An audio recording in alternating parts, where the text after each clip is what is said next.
Hey guys, good morning. I'm prepared. I've got me a bag of candy here. Okay, there you go. Look. Oh my God. Okay. Not gonna dole it out. Okay. Ooh, all discombobulated. I was all set, ready to go, and I don't know what the hell I did. I pushed something, and when I was putting a comment in, I somehow pushed all caps and I couldn't get it off. Like the light's not on, I'm pushing off, it's saying off, but everything was all caps. I didn't know how to fix it, so I just went, shut the damn computer down. Said, screw it, obviously, I don't know what the hell I'm doing. For Christ's sake. If people think I might figure out AI, I can't even get the fucking all caps off. Guess what? I'm not going to be figuring out AI anytime soon. I'm updating my spreadsheet. Okay. Good morning, legs. Good morning, try me, bitch. Oh, shoot. Oh my God, where did you find a screw, child? Hello, Mama. Frazzled, Queen, Canine, Charlie. Okay, here. I know. Oh my God, I thought this was going to help. There you go. Okay. Oh, my lantern. So a couple things I want to tell you guys, though, is that number one, did I miss anyone? If I did, I'm sorry. I'm trying to. My glasses are locked in the other room. I can't get a hold of them. Hey, Mar. Good morning. Yeah, you hear Jack? Wow.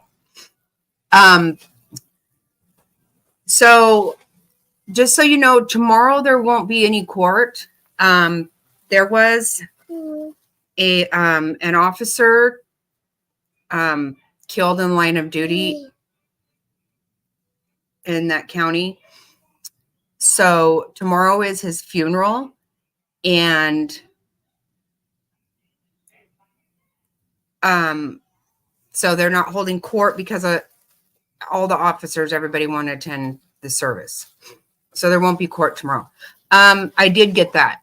I did get it. Yep.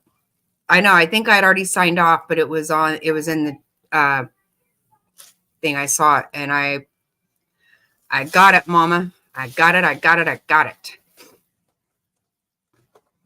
And yeah, I know it's really sad. But so there won't be court. So I'm trying to figure out all the logistics on the stop. Stop. For real, stop that. Stop it. No, it's not funny at all.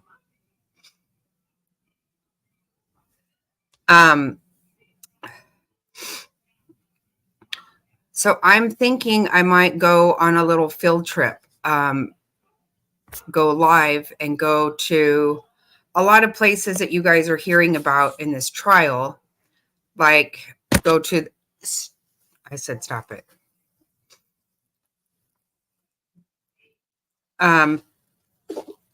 No, you're not. Stop. It's not a bit funny. Wow, this has become a game now. Try to kick my computer.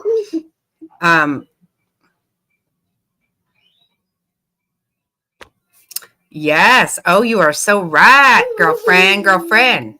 You're so right, Frazzled. Yep. Right? I was thinking I could go to the Mormon temple in Gilbert, go out to the house where Charles was killed. Try to go to all the houses. Go to Brandon Boudreaux's house in Gilbert where he was shot at. Hey, Beck. And I could go by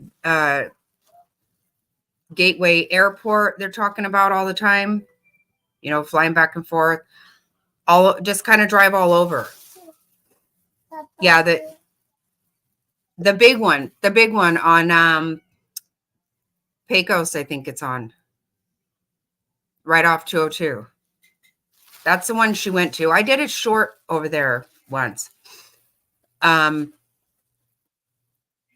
I could just kind of drive around. Right? Would that be fun? I have to work it all out because I got to take Mr. Snotty to the airport. This maniac right here. Yeah. And if Queen wants to come with, I could go pick her up. At the same time, I could drop off treats to her house, and I could drop off some treats to Beck. Some cinnamon rolls. It is beautiful. It is. It's really beautiful. Seriously, there's like so many water features. Like there's all these different entrances, and they all look like which one is... Oh my God, you guys, I'm going to lose my mind right now.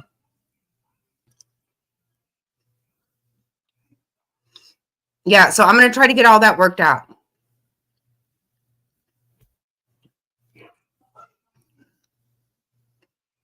Yeah, I made cinnamon rolls and brownies. Oh, wow. I bet, Beck. I kind of would like to go inside. I know the main temple, you can't. Not everybody can go in. Yeah. Right. Well, if it wasn't done by Chad Daybell, you know, I don't know what to tell you. He was a prophet, you know. Anyway. Oh my God. I was up till 1:30 in the morning cooking some food for my son because he's on a diet. And I'm telling you, I almost was in tears. I thought, I'm pretty sure when I wake up tomorrow, my back's still going to hurt. I was so damn tired. Good night. Oh, you know what? I remember that. Beck. I do. Yeah, it's a big deal. That temple is like a really big deal. It's crazy huge.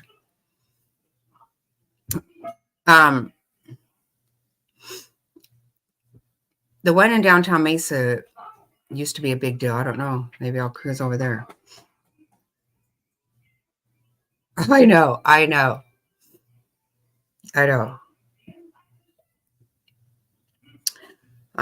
made 200 chicken wings last night. So my son can freeze them and eat them, take them for lunch or whatever. But anyway, what did I say? I made 20 pounds. I don't even know what the hell I said. The Mason one is best at Yeah, you're right. Right? I should go there at Christmas time and do a live. Yeah. It is pretty something. I know I said 200. You know, it was 20 pounds. God. Seems like a great idea until you're like, oh my God, I want to be done. I'm tired. I'm so tired. But anyway, yeah, they are really good, quite honestly. Anyway, I should shut my mouth. Yeah, and on the field trip tomorrow, we could cruise by Mars' house and lay on the floor for a minute.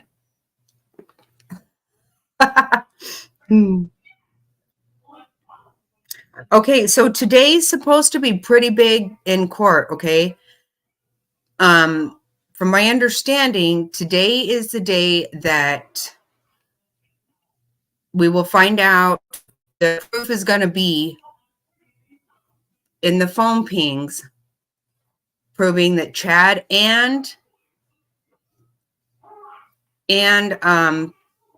Alex were both at the burial sites of those kids at the time when, of course, he's telling Tammy that, you know, he just had to get rid of a raccoon or some shit. Yeah. This is my understanding that this is what's going to happen. Yes, you are right, Ingrid Brown. Nice. Yep. She's the one with the near-death experiences. That's the one that got Chad deciding that he also had near-death experiences, which right here. Too bad that it wasn't a lie. I didn't say that. I actually am not trying to play God myself. But he's so aggravating. I can't stand his ass. He's just gross. So anyway, yeah. Oh, and another thing I thought we might do, you guys. I don't know. Did any of you watch JJ and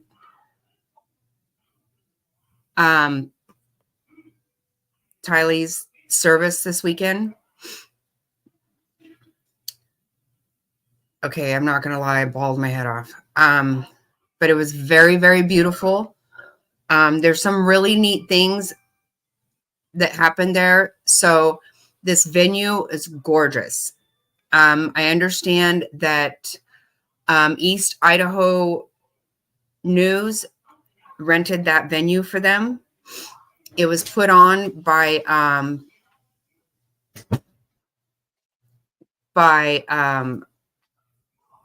Larry and Kay did this, but everybody pitched in and did a lot of really awesome stuff.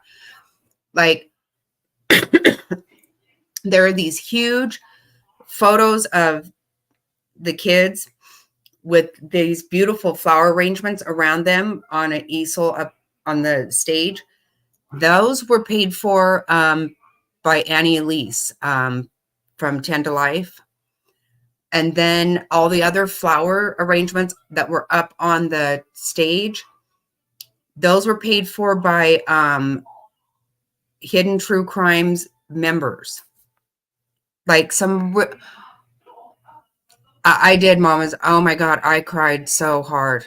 Oh my God. It was beautiful, and it was really, really sweet. And hey, Colin. Didn't they? Yes, Franzo. It was so nice. And because you think about it, because it wasn't understood immediately that Charles and Tammy were murdered. They had services. Of course, it was, that was all what it was. But those babies have never had a service. And so Kay and Larry said that would be, now that this trial's happening now, they're not going to go back to Idaho. And so they wanted to do that. So sweet. Yes, you're right. I know. Oh, me too. I just sobbed and sobbed. Mr. Snotty kept trying to talk to me about he was working on something, and I was like, he asked me something. I looked at him and he's like, oh, what's going on? Yeah.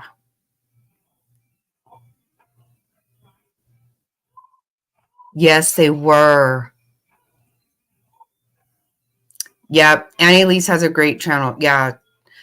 Yes. Matt and Heather were there, and Matt is Chad's brother, and his wife Heather. They were there, and I guess Matt spoke to Adam, Lori's brother, who was there, and they had a really nice chat. He said that,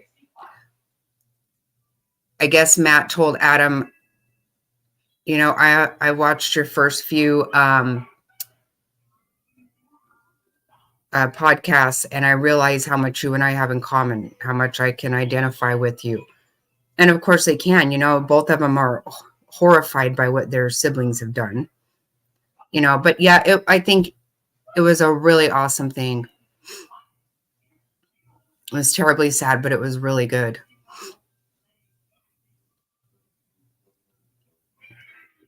I like Annie Elise too. And that was really sweet to find out that she did that. You know, she also has somebody working for her that is in the courtroom all day, every day, and then they do a special the end of the week. But yes, I'm told today is going to be really good. I know that I'm still just almost giddy over last week with all that boxing going on. That was just fun. I loved it, loved it, loved it.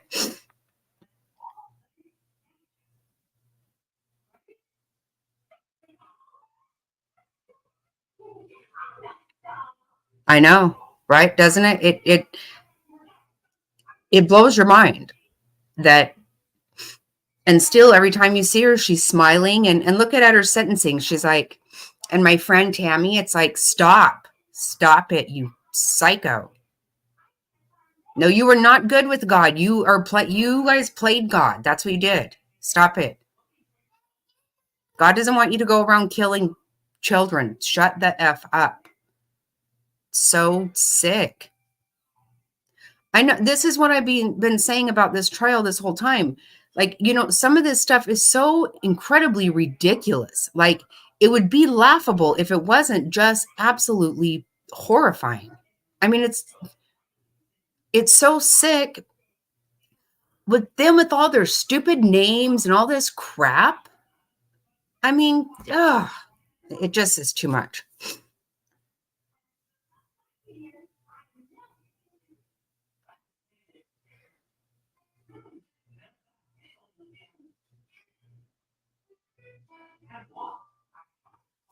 Oh my God, Colin, are you serious?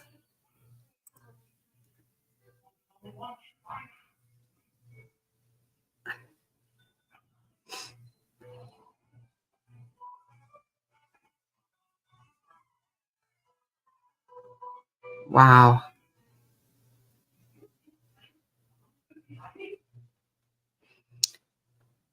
Wow, Colin.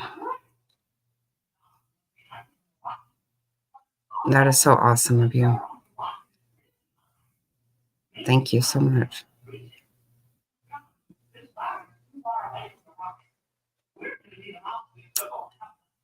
I love that.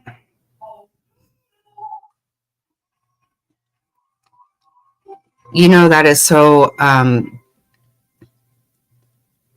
don't know if Frazzle wants me to, Frazzle shared with me a verse last week,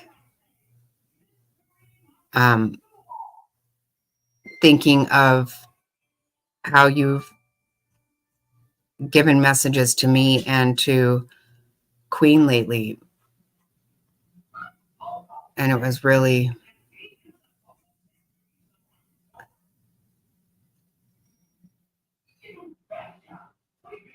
oh, wow.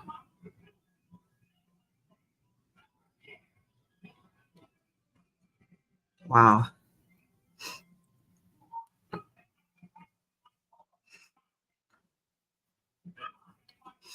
Yes, he is a creep.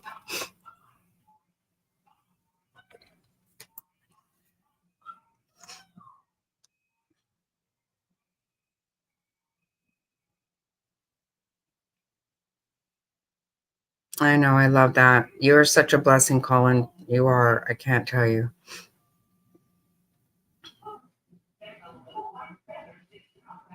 Oh, wow.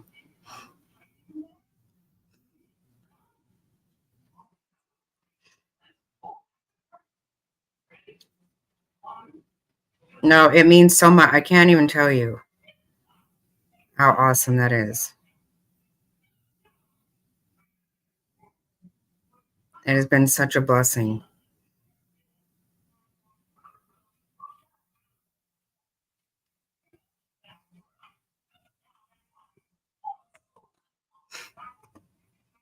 That's so awesome. Oh my gosh.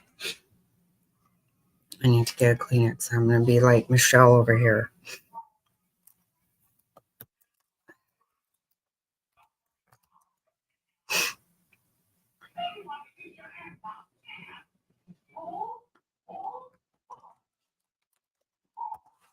I'm putting that in here. This is beautiful that Frazzled sent me.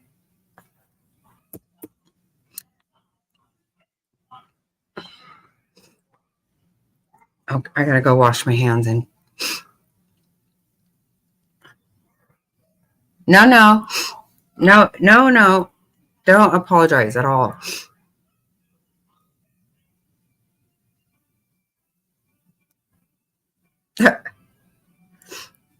What do you mean you're kind of people, Inga Brown? What does that mean?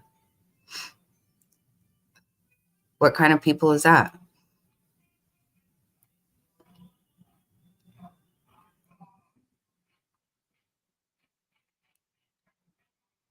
I don't understand.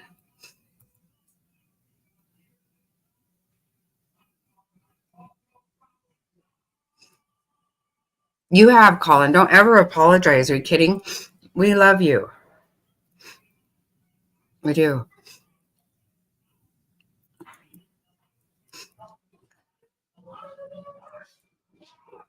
Yeah, I do, but I don't know what you mean.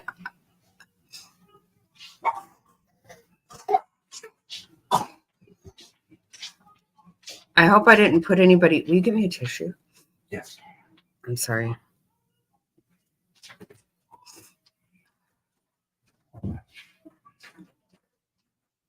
I don't mean to insult anybody, but I mean, I do have a fat mouth, that's for sure. Thank you.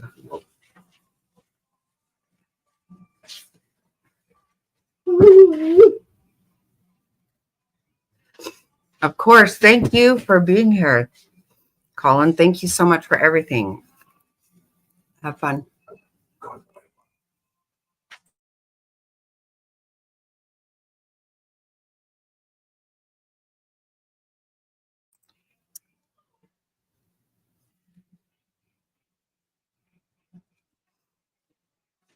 Yeah, I think that's the way I think. And this stuff here, this trial stuff is wrong. It's gross as it can be.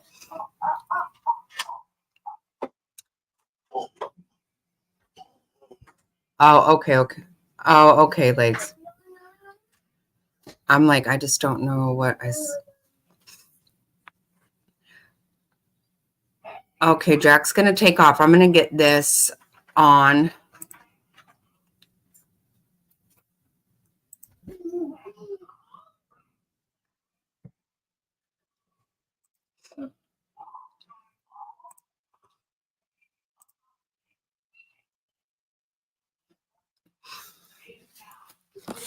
Mr. Snotty's going golfing right now. So thank you so much, Ingrid. I appreciate that. I'm glad I didn't offend you. I didn't mean to. All right, I will get this started, guys, and I'll try to work out tomorrow. It sounds like you guys would like that. I think it would be fun. So thank you so much, and I will get it going. You know what the funny thing is? Like, Sue doesn't really care for it a lot. Doesn't really like golf. But the kind of job he has, he kind of has to golf sometimes. So that's actually what it's all about. No, thank you. You're sweet. Okay, I will shut my mouth and put this on for everybody. Thanks, guys, so much for being here, and I will pop in. I'm sure we'll have a sidebar very, very soon.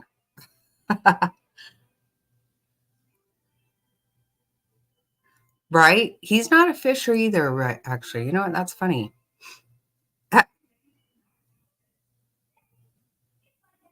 Oh, God, me either.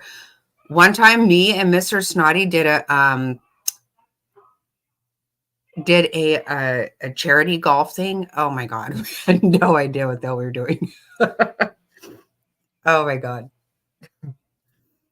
We were a nuisance to everybody there. He knows a lot more now because he kind of had to. He took lessons. Oh, you're funny. Thank you. Try me.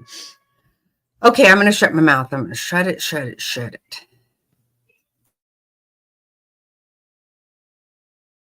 Data, and for purposes of keeping the record clean about what's in evidence, I do have 11 business record affidavits. I believe they all come in by way of stipulation. I don't know how the court wants me to, I can read off the exhibit number and uh, the company to which it pertains, however the court would like me to do that. Okay. But I would like to have them on the record. I agree. They need to be individually entered into or admitted on the record. So if you'd like to just go through each, and I'll inquire on the defense whether or not they agree that there's a stipulation and no objection. So if you would want to just go through those, I know that might take a moment here, but we need to do that to keep the record clear. So you can just start off with whichever one you want to move for admission of first. All right, and I would note that I gave a courtesy copy to the court and counsel last week of each of these. Okay. So State's Exhibit 125 is a business record affidavit for T-Mobile Metro. All right, Mr. Pryor, on Exhibit 125, will the defense have any objection to its admission? It's a stipulated exhibit, Judge. All right, so that's a no. 125 is admitted. Mr. Pryor. I'm sorry, Mr. Wood. State's Exhibit 126 is a Verizon business records affidavit. All right, any objection on 126? Again, Judge, it's a stipulated exhibit. All right, 126 is admitted. On one, what's your next one, Mr. Wood? 127, another Verizon business records affidavit. All right, is that admitted by stipulation, Mr. Pryor? Yes, Your Honor. 127 is admitted. 128, another Verizon business records affidavit. All right, will that be admitted by stipulation, Mr. Pryor? Yes, Your Honor. 128 is admitted. State's Exhibit 129, Verizon business records affidavit. Is 129 admitted by stipulation? Yes, Your Honor. Okay, 129 is admitted. 130, Verizon business records affidavit. Is 130 admitted by stipulation, Mr. Pryor? Yes, Judge. Thank you. Mr. Wood? 131, Verizon business records affidavit. Is 131 admitted by stipulation? Yes, Judge. All right, 131 is admitted. 132, Verizon business records affidavit. Is 132 admitted by stipulation, Mr. Pryor? Yes, Judge. 132 is admitted. 133, Verizon business records affidavit. Is 133 also admitted by stipulation, Mr. Pryor? Yes, Judge. All right, 133 is admitted. 134, Verizon business record affidavit. Is 134 also part of your stipulation, Mr. Pryor? Yes, Judge. All right, 134 is admitted. And the last one, 135, is an AT&T business records affidavit. All right, is Exhibit 135 admitted by stipulation, Mr. Pryor? Yes, Your Honor.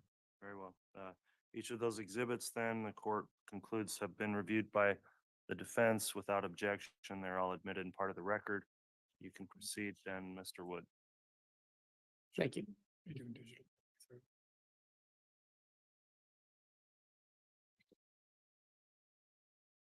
Good morning.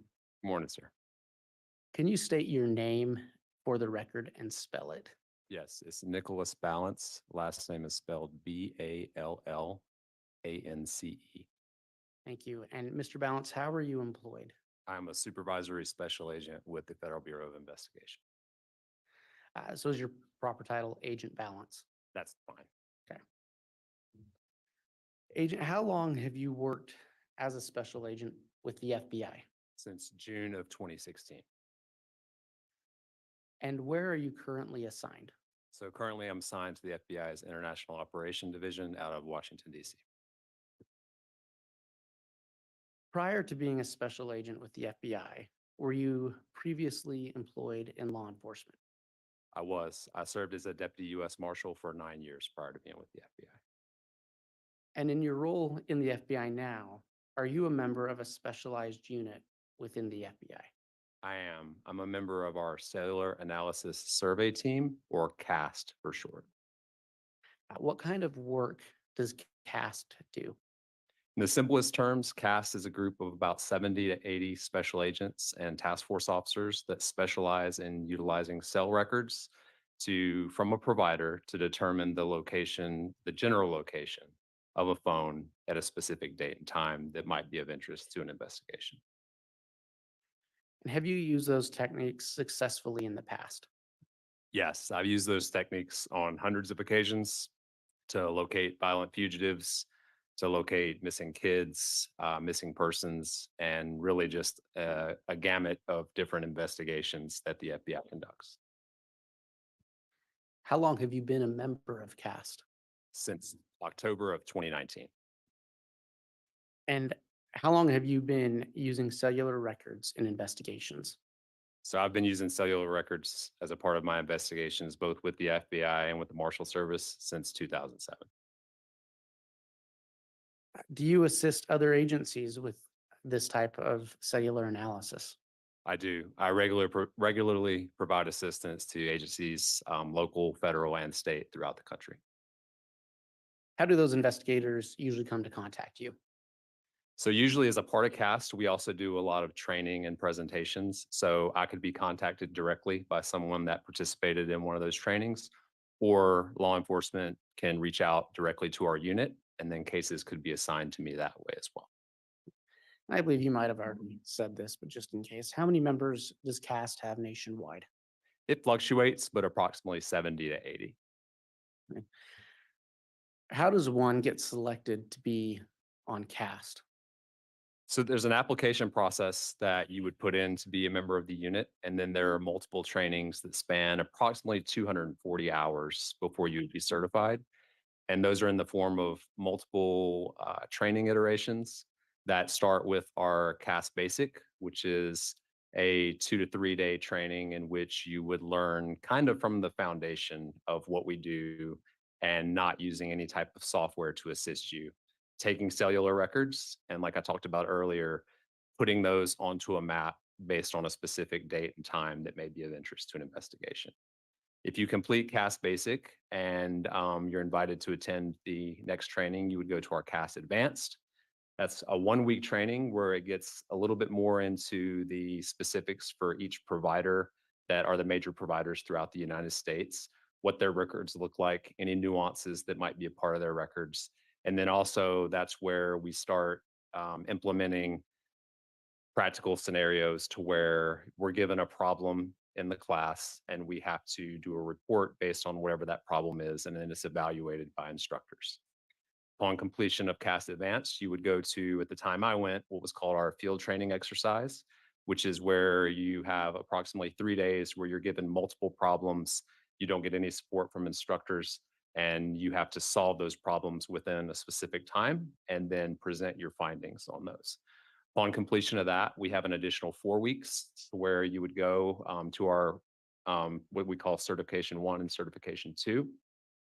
As a part of that training, we have instruction from professors in the field of radio frequency. We have presentations from all the major providers, not only by their legal compliance representatives, but also by their engineers who set up the networks. They provide kind of an overview of how each specific network is set up.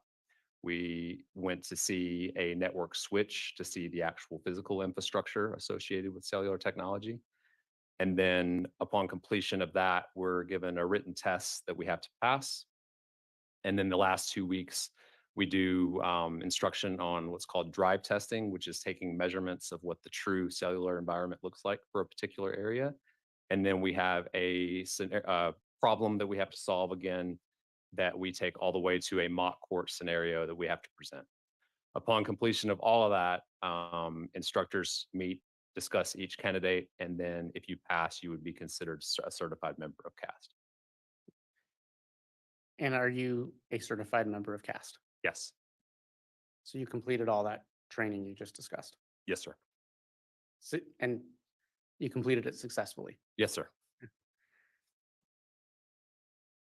I want to talk to you a little bit about cell towers for a minute. What, based on your knowledge and your training of cellular networks, can you explain to the jury what a cell tower does? Sure. So a cell tower is constantly emitting radio frequency for a given area. And so if you think about it from the standpoint of whenever you're going to make a call on your phone, the important part is you want to be able to talk to somebody that's a great distance away. So phones work very similar to what a portable radio that you could go buy at an electronics store would works in the same way. So if you take that portable radio, you can communicate to somebody, but you're limited on the distance that you could communicate with them. So if our cell phone was only able to communicate down the street, it wouldn't necessarily be relevant for our day-to-day life. So what a cell tower does is it allows the cell tower to the cellular phone, instead of communicating directly with another phone, to communicate with that tower. Once it does that, that signal can be transmitted down the street or throughout the world to allow you to make a phone call to anywhere that a cellular phone has service. What is the range of a cell tower? So the range of a cell tower primarily depends on the area. So whenever network engineers are creating the network, they're ultimately doing it to support population or users of their network. So in an area like Boise, where there's a pretty high population, you'll see a lot of cell phone towers, and those towers are generally going to provide service out to the next closest tower. So like I said, in Boise, where you have a large population to support, the footprint of what that cellular tower is going to provide coverage to is smaller. When you start talking about Rexburg, which is a more rural area, there's less towers. So those towers are going to go out farther distances just because of the fact that the population is less dense there. So is it fair to say that cell towers are responsible for providing coverage to a particular area? Yes, networks are designed to provide coverage to its users. And can you explain what a sector of a tower is? Yes. So a traditional cell phone tower, if you're looking at it from the top and think of it as that radio frequency is going out in all directions almost as a circle. So to optimize their network, that tower is divided into 3 different sectors. So again, if you think about that circle and cutting it into a pie of 3 equal pieces, that's what a sector represents. So there's antennas on that tower that basically provide coverage to 120 degrees away from that tower. So if you think about that circle being 360 degrees, divide that by 3, that gives you the 3 equal sectors that cover approximately 120 degrees of that circle. And can you briefly summarize for the jury how a cell phone engages with a cell tower?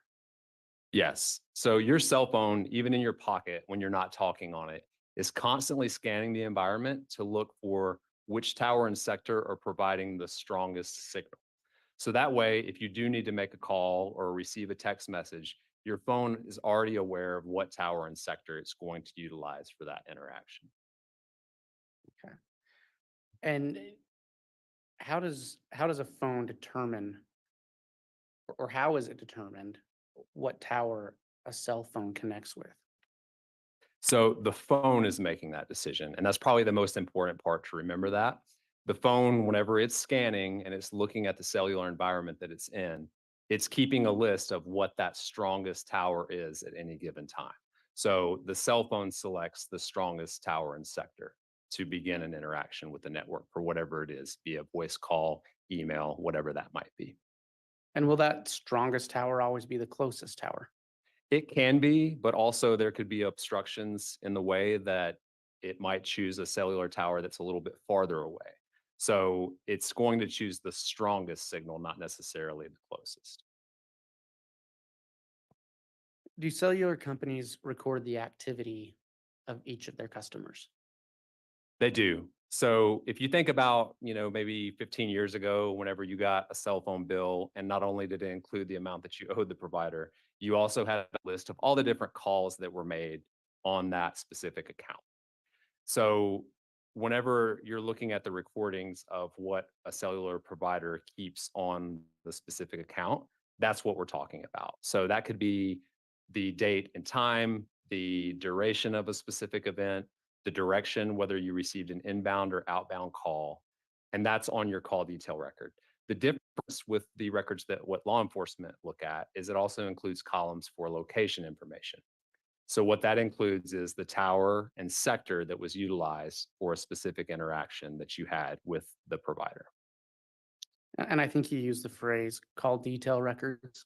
Yes, Is that the phrase usually associated with the records that the cellular companies keep? it is. Yes. What pieces of, you kind of went over this, but what pieces of information are typically found in a call detail record? So typically, just like on the old phone bill, you'll see a date and a time. You'll see what type of transaction, whether it was a voice or a text message. You'll see the duration if it was a voice call. You'll see the number that was called or the number that called into the account. And then, like I mentioned, with the call detail records we're looking at, we'll also see columns that give us location information. Does the information captured on call detail records vary by provider? It does. Most providers are going to capture the majority of the same information. They just might capture it different ways. But specific to, there are nuances specific to Verizon. Verizon doesn't capture the location information associated with a text message. And other companies do. Correct. Do cellular providers maintain lists of where their towers are located?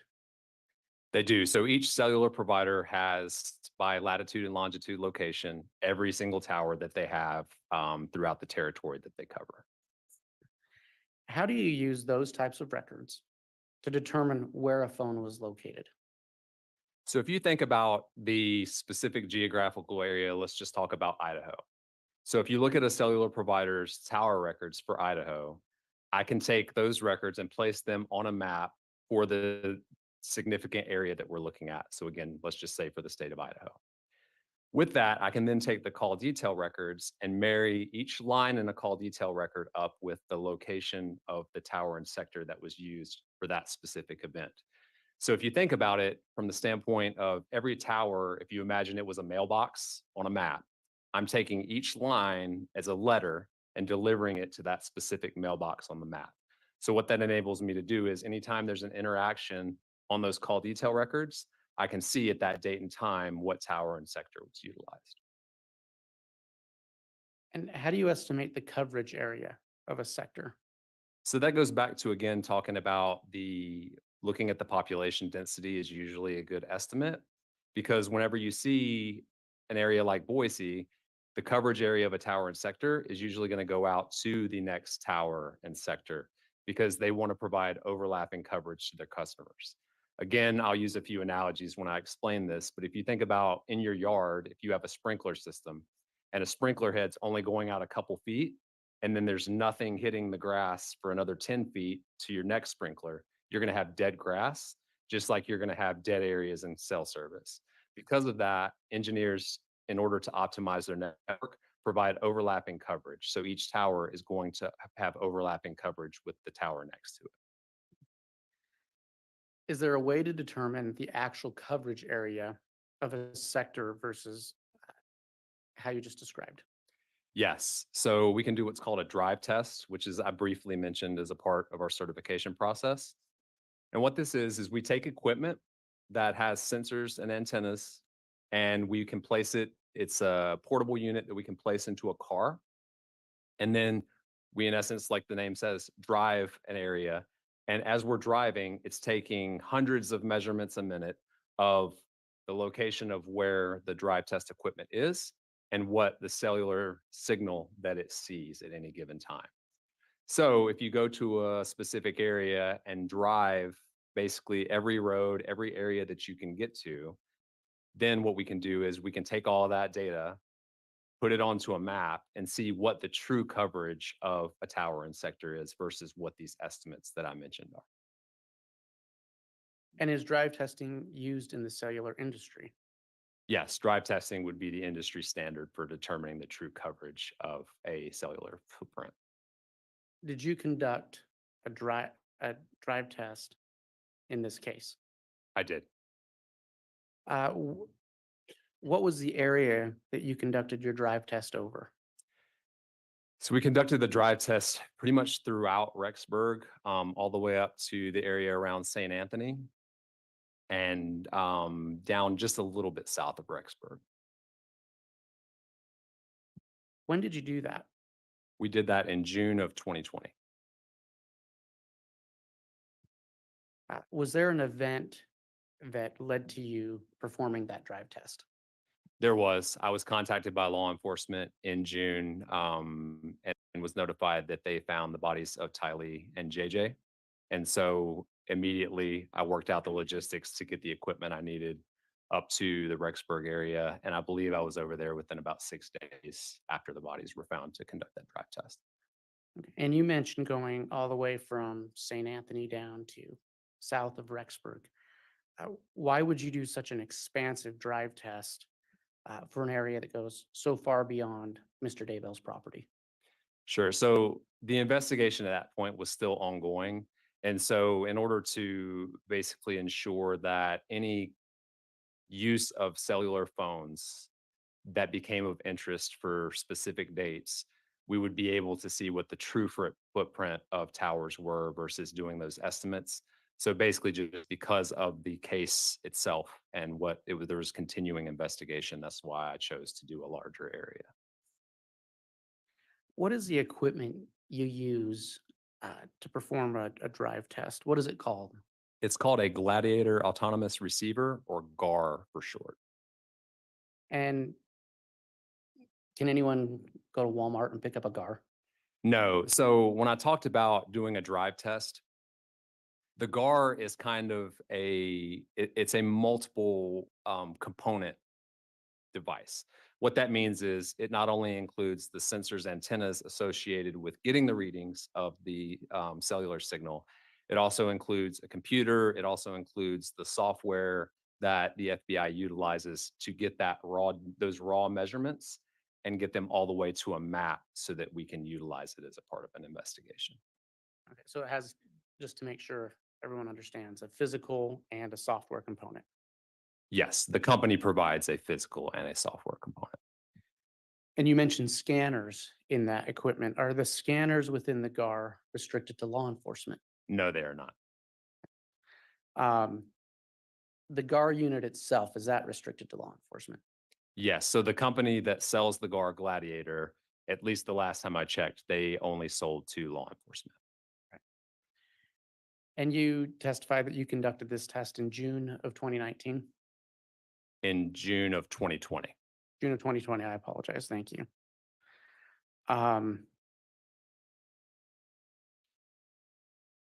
Moving on, are you able to determine where a phone, but by using cellular records, are you able to determine where a phone is located 24 hours a day, 7 days a week by identifying the tower and sector it uses? No. So that's where I talked a little bit about before. We need a line on a call detail record at a specific date and time. And that's what allows me to give an estimate, is if I have a specific date and time where the phone interacted with the network and then the tower and sector that was used. So again, with the analogies, but if you think about it where you have a neighbor and you know what they drive. So if you look out the window at 9:01 in the morning and you see their car in the driveway, and then you go about your business and you go back 30 minutes later and the car's still in the driveway, you can't say what that car was doing for that time whenever you weren't looking out the window. The records are the same way. So whenever I have a record, I can make an estimate based on the tower and sector that was used. But if there's no use for a period of time, I can't make an estimate during that period of no use. And again, does the cell phone always select the geographically closest tower? No, it's going to select the strongest signal that it sees.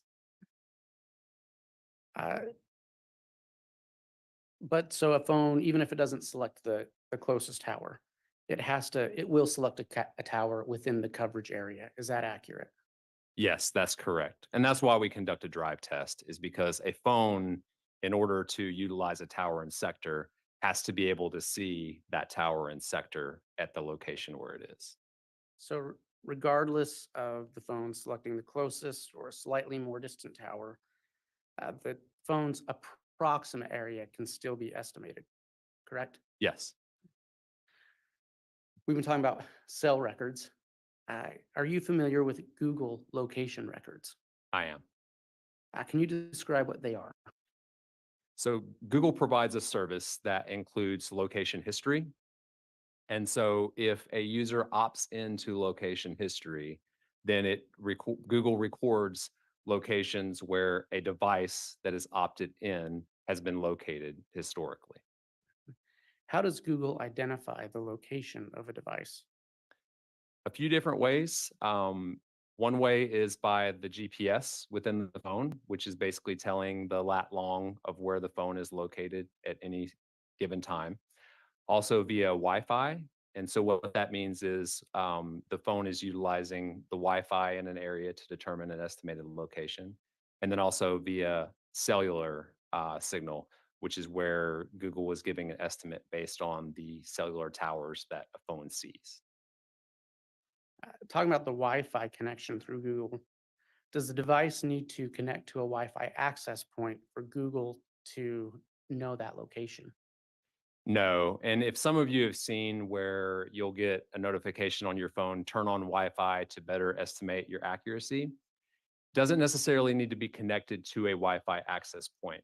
Google, as a part of the information that they maintain, they have information on a lot of different Wi-Fi access points and where they're located. So as an example, if my phone, I'm nearby a Wi-Fi at a McDonald's, if Google knows where that Wi-Fi at the McDonald's is and knows that my phone sees that Wi-Fi, I don't need to be connected to it for Google to make an estimation that I'm close to where that McDonald's is. Do the Google location records reflect information on the accuracy of their records? Yes. So Google provides a margin of error associated with each line in their location record. Have you used Google location information as part of investigations in the past? I have. I've used it to locate devices on numerous occasions in the past. Speaking to both cellular records and Google location records, are you able to pinpoint the exact location of a phone? No, my estimate is based on the records that I'm reviewing, and depending on what those records are, that's going to affect how precise I can say on my estimate of a general location of a phone. And are you able to pinpoint the exact location of a person with cellular records? No, I'm looking primarily at devices that are reporting to different providers, not specifically a person. I think that's a common mistake. Whenever I'm evaluating records, I'm attempting to locate where the phone was. Now, granted, that could very well be in the pocket of the person it's associated with, but I'm not locating a person, I'm locating a device. And do you regularly use cellular telephone technology and this Google location technology in your work? Yes, on a daily basis.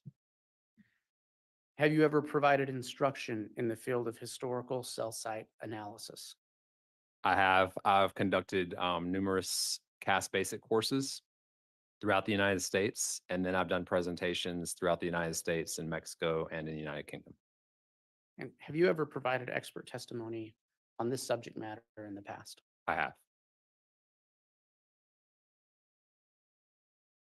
Speaking about the records we've talked about, in addition to that, does CAST use any other type of records other than what we've been discussing? So yes, CAS uses basically any of the records that we can obtain via a search warrant, and different providers provide different types of data sets that we can utilize. And primarily what that gives me is if there's a record that has a specific line that has a date and time, I can give an estimate of where a phone was located. Did you receive any records like that in this case? Yes, but none that were used as a part of my reporting. Agent, you did mention that you did examine records in this case. Yes. What records did you examine? So numerous call detail records associated with multiple phones, as well as Google location history. Are the records you relied upon to create this report voluminous? They are. And did you prepare a report that would summarize your findings that were relevant to this investigation? I did. Did you prepare this report in anticipation of testifying in this trial? I did.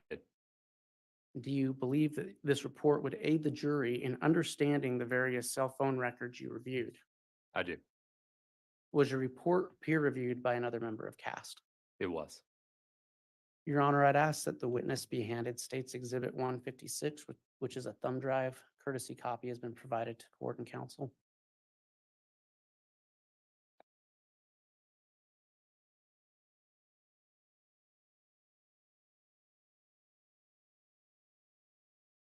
Agent Balance, do you recognize State's Exhibit 156? I do. What is it? It's a USB drive that I initialed that contained a copy of my report. And have you reviewed the content of that thumb drive? I have.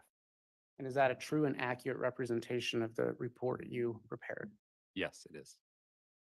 Your Honor, based on the witness's testimony and pursuant to Rule 1006 of the Idaho Rules of Evidence, we ask that this report be admitted into evidence as a summary exhibit.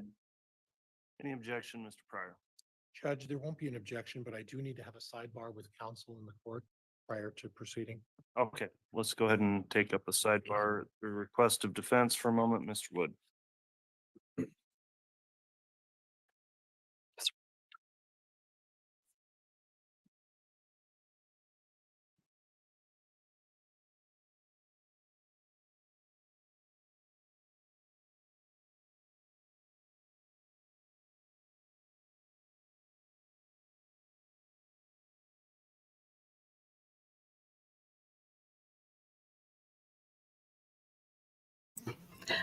Well, we knew it wouldn't take long before we had to have a sidebar.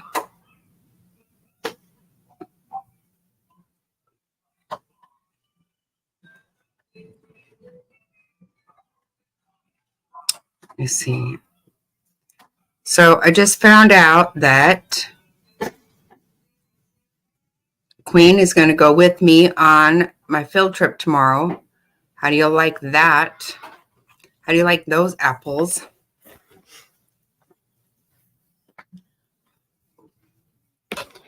Hey, Shabby. We're going on a field trip tomorrow.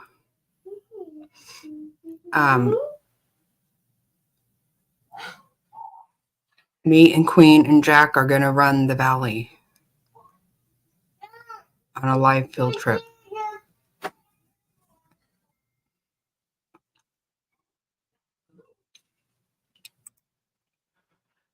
Let me get this all updated.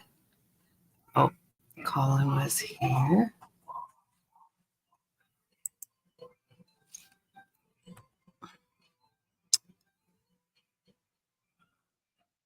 Oh, I wanted to say,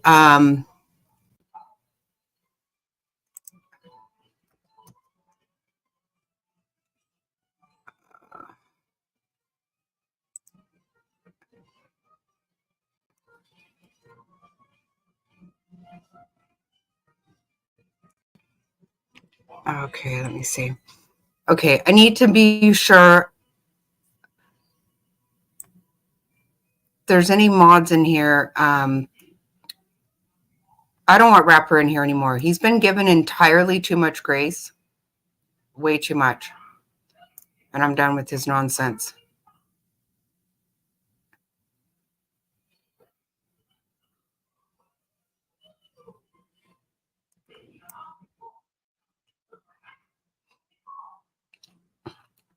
Isn't that good? Frazzle, that's going to be fun. Yeah, he's, you know, after what he pulled when I was driving up to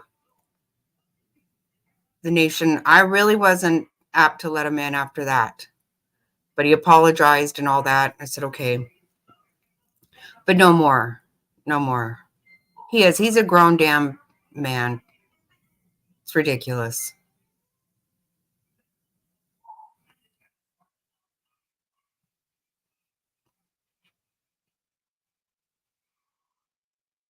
He's completely, I mean, good God. And I don't know what he's doing. I mean, my God, he's online. I mean, it's kind of good luck keeping him out because I don't know how many damn accounts he has. But As soon as we know it's him, we just need to get rid of him because I'm not going to entertain his horse shit any longer. Oh, he's starting all this nonsense with Mirandi being extremely, when he gets ugly, he gets very ugly. He says very, very mean things. And he's been given lots of chances. He told Queen to kill herself. He came in here a few weeks ago and wrote the N-word. And, we apologize after those things and we let him back. But now he's saying very nasty things about Mirandi and just, All right, we it's had just a ridiculous. Brief sidebar just discussing evidence. Starting and, shit everywhere. Discussing with both the state and the defense that there's additional information in terms of the data that led to this summary that is or will be admissible in the case. So when that matter comes up specifically, we'll take it up. And Mr. Wood, at this point, Exhibit 156 was offered, and based on that discussion on the sidebar, Mr. Pryor, is there any objection to 156 being admitted at this time? Judge, as previously noted, there would be no objection to all of this data. Okay, so the 156 is admitted, Mr. Wood. Did you really, Frazzled? Yes. No, he went up on Mirandi's panel. She let him up there, and he was up there for a long time, and everybody was really nice to him. And I'll be doing that for HDMI. he asked for prayers for his grandpa, and Mirandi was praying for his grandpa. All this stuff, everybody's being nice to him. And then he went off on, I don't know, he has periods or something. He gets all Agent, do you stupid. recognize this exhibit? I do. Yeah, he's 20. Yeah, 20. If you Yep. could just briefly He's give a us young some man. notes on this. It has entirely too much time online. He needs This to get is a basically job. the cover page associated with Whatever, but he report, gets which very includes the mean. phone numbers He that I did has lots of analysis on, times, but as well as the Google account that I did analysis given way on, too much grace around the here. specific dates that I was asked to look at. And then Okay, sorry, the I'll shut report up. Here we case go. number and my name. And on slide 2, what are you describing? Speaking specifically to the methodology used as a part of our analysis that I described previously.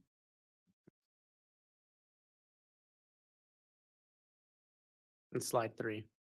The same thing, just specific to the Google location history. So in preparing this report, just to be clear, you relied on cellular records like we talked about, meaning that the records of phones interacting with cell towers. Is that Correct. fair? And then on Google location data. Relied upon records we received from Google associated with the Homer J. Maximus @gmail account. And through your investigation, we'll get to that in a minute. Tell us about slide 4. So this is whenever I spoke to earlier about cellular towers and their locations kind of following what population looks like. So as you can see in Boise, the population is higher, and you're going to see the towers are much more dense. And as you go out into the rural areas of Idaho, you see that those towers are farther apart, and they're going to provide coverage to much larger footprint.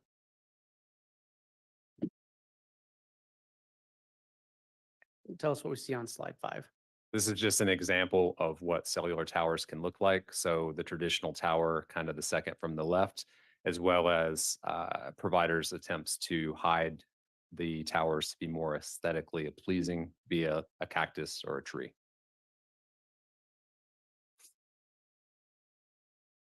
And what do we see on slide 6? So on the left, you'll see a traditional cell phone tower that's divided into the 3 different sectors that I talked about earlier. So you can see the sets of antenna are facing 3 different directions. Then over to the right, when I talked about that circle, this is looking over top of a cellular tower, and you can see the 3 different sectors divided into equal pieces. You can also see at the top where there's a 0, it's a little bit smaller, harder to see, but that 0 starts there and just like a compass goes all the way around to 359 degrees. So whenever you're looking at a specific tower and sector, the provider will indicate the azimuth, which is basically the direction from the tower that specific sector, the midpoint of it. So if you're looking at sector 1, the azimuth of that sector would be 0 degrees, and you see plus 60 and minus 60 to equal 120.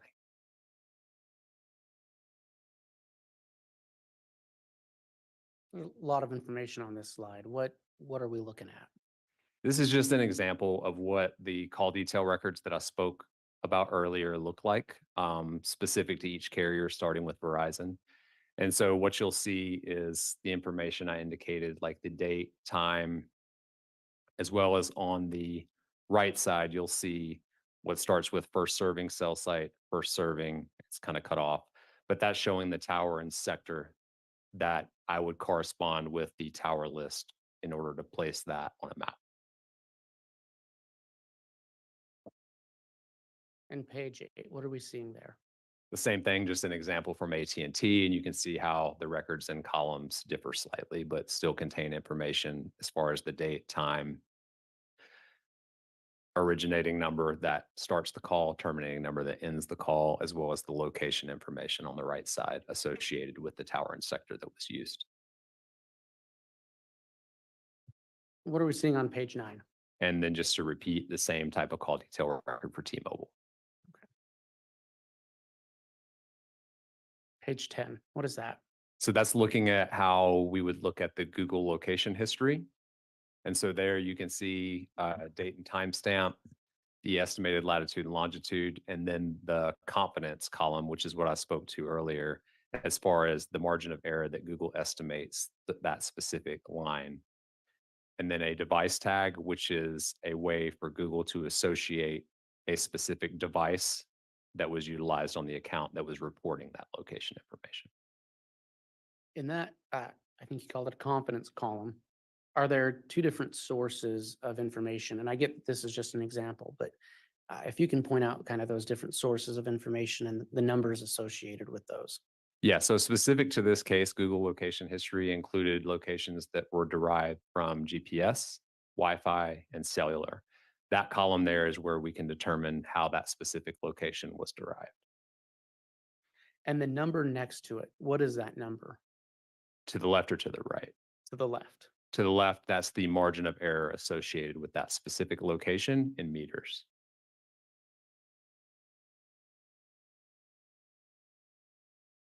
What are we seeing on slide 11? So whenever you get into my report, those lines that are from a call detail record, I represent with basically a call information box so that way you can see the specific location that's mapped, what that record indicated for date, time, direction of the call, type of call, and then the azimuth or direction from that tower that interaction occurred, as well as any associated number for if it's a call or a text message.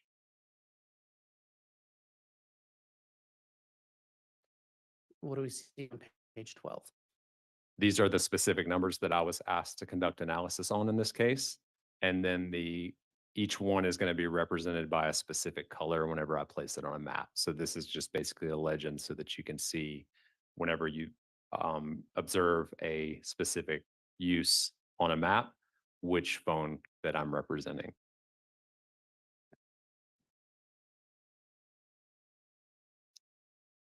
And what are we seeing on page 13? This is an example of the drive test data that I spoke about. So after we conduct that drive test and then place that information onto a map, this is how it would look. So on the left side, you see one tower and sector and the coverage area of that tower and sector.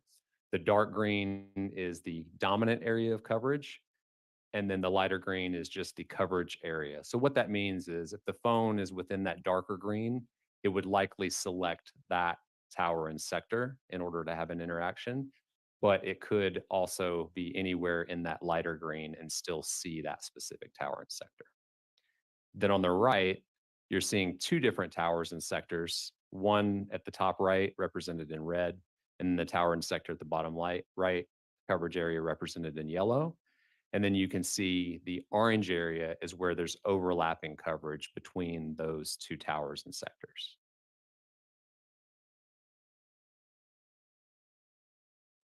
And what do we see on page 14? This follows the same call box as the cellular slide, only it indicates what the box will look like for Google location information. I've also got at the bottom right, because with Google location, there could be numerous locations recorded in a matter of minutes. So instead of, in essence, putting a lot of stuff onto a map that doesn't allow you to see what's going on, I've added a summary location or a Google geolocation summary box so you can see how many locations were recorded in a specific amount of time. You can also see on the left side the Wi-Fi or GPS. That's the icon that'll be represented whenever a Google location is derived from one of those two events. And then also, where applicable, the margin of error will be that yellow circle, which will show a representation of what that margin of error looked like from the record.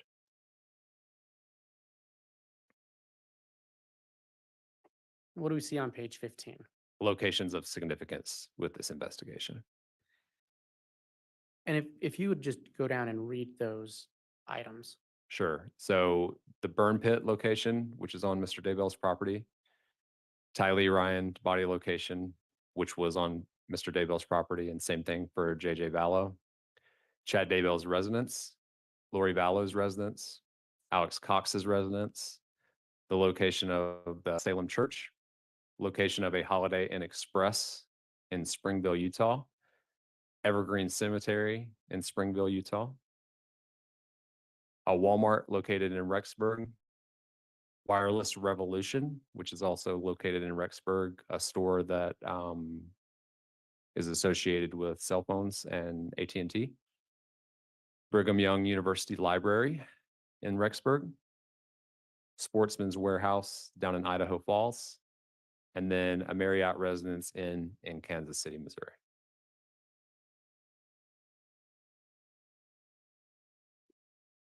Can you explain to the jury what we see on page 17 of your report? Sure. So this is an overview of Rexburg and the surrounding area. I didn't mention before, but you can see the dots. Those are representative of cell phone towers for the different networks that provide coverage in the area, as well as the locations placed onto a map that I mentioned in the last slide that were of significance to this investigation. If you have a pointer, and I realize that on the screen it's a little bit further away, but if you could just kind of go through a couple of those locations on the map. Yes. So the green marked CD is for Chad Daybell's property. And I know I mentioned other locations on that property, but whenever you zoom out, there's no way that I could add all of those and they would be representative of the specific location. Below that is the Salem Church, Walmart in Rexburg, Wireless Revolution, L for the library on the university grounds, and then LV for Lori Vallow's apartment.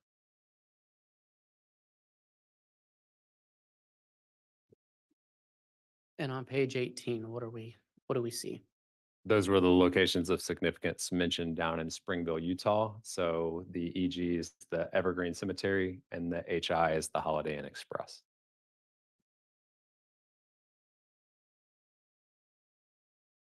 So, Agent, were you asked to look at a couple of or some specific dates as part of your investigation? I was. We just saw a slide that said September 9th. Was your involvement in this investigation concurrent with other investigators working on this case? It was. And what was significant about the date September 9th to you? So based on conversations that I'd had with investigators, they had determined that September 8th was likely the last time that Tylee Ryan was photographed alive. Okay, thank you. So slide 20, if you can walk the jury through what we're seeing here and where it's at. Yeah, so I'll be a little bit more specific in this one because the majority of my slides are going to follow this same format. So at the top, you're seeing what it is. This is based on Google location history, the account that is associated with that Google location, and all the Google location history in this report is going to be for homerjmaximus@gmail.com. And then you're seeing basically the bookends of what this slide represents. And by that, I mean, we're looking at September 9th for any locations between 12 a.m. and 5 o'clock a.m. Also, with all of my analysis of the Google location history, I looked at Google locations that were 100 meters or less in margin of error. So then we see, Agent, if I can stop you there, why did you pick 100 meters or less? just to ensure that whenever you look at Google location, you can see margin of errors that can be extremely wide, in the thousands of meters. So we did that to basically look at the more precise locations from the reporting. So is it fair to say you did that in an effort to be more accurate? The locations that are larger margin of error are accurate, but it helps us to basically look at a specific device and where it's located. When you start getting extremely large margins of error, I wouldn't be able to differentiate whether a device was in this slide at reporting from Alex Cox's residence or Lori Vallow's residence. So 100 meters was basically just the line that I set as far as what precision we were looking at. And when we speak about the Homer J. Maximus at Gmail account, that has been brought up before, but can you remind the jury who that account is associated with? With Alex Cox. All right. So you've taken us through the heading. Can you walk us through the rest of the slide? Yeah, so you'll see two different locations that both are reported via GPS. And so on the top left, if you can see the pointer, we're looking at 2:42 and 2 seconds, 2:42 and 11 seconds, and 3:37 and 22 seconds. Google location consistent with being just west of Lori Vallow's apartment. And then there's movement between 3:37 and 4:37, where at 4:37, it's now reporting pointer, consistent with being at Alex Cox's apartment. And so just to verify the time here, we're talking about 2:42 a.m. September 9th. Correct. And just to make sure we're interpreting the data correctly, what this shows is that Alex Cox's Judge, I'm going to object at this point. There seems to be some leading. Sustain. Your Honor, may I briefly argue? Just ask another non-leading question, please, Mr. Wood. Thank you. So the yellow dots are associated with locations of, what are those associated with? So those are associated with a Google location of Alex Cox's device. And if, just to briefly summarize, on what times are Alex Cox's device located near Lori Vallow's residence? At 2:42 in the morning, and then at 3:37 in the morning. And then after that, where does his device appear to go? So there are no records that I found of 100 meters or less between 3:37 and 4:37. At 4:37, the Google location is consistent with being at Alex Cox's residence.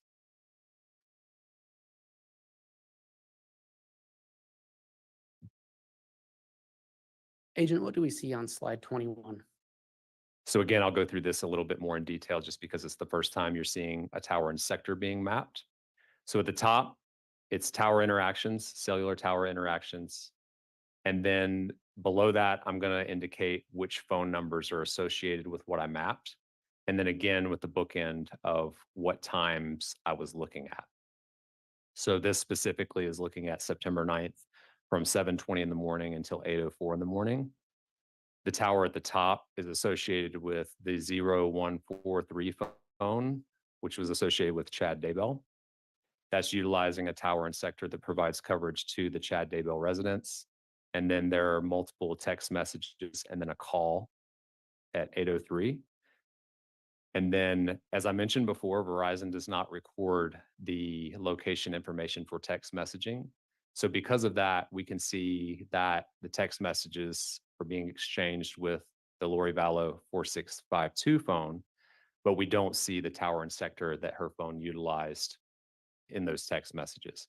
We do, however, see on the phone call that occurs at 8:03 from the Daybell 4652 phone to, from the Daybell 0143 phone to the Lori Vallow 4652 phone. We see that the Lori Vallow phone is utilizing a tower and sector that provides coverage to her residence. And again, what was the date and time frame for these conversations? Yeah, so the text messages were 7:20 in the morning, 7:42, 7:53, 8 o'clock, and then 8:03. And then the phone call is from the Daybell 0143 to the Valo 4652 phone at 8:03. Agent, in your review of phone records, uh, how often would Lori Daybell and Lori Vallow and Chad Daybell communicate with each other? Pretty regularly.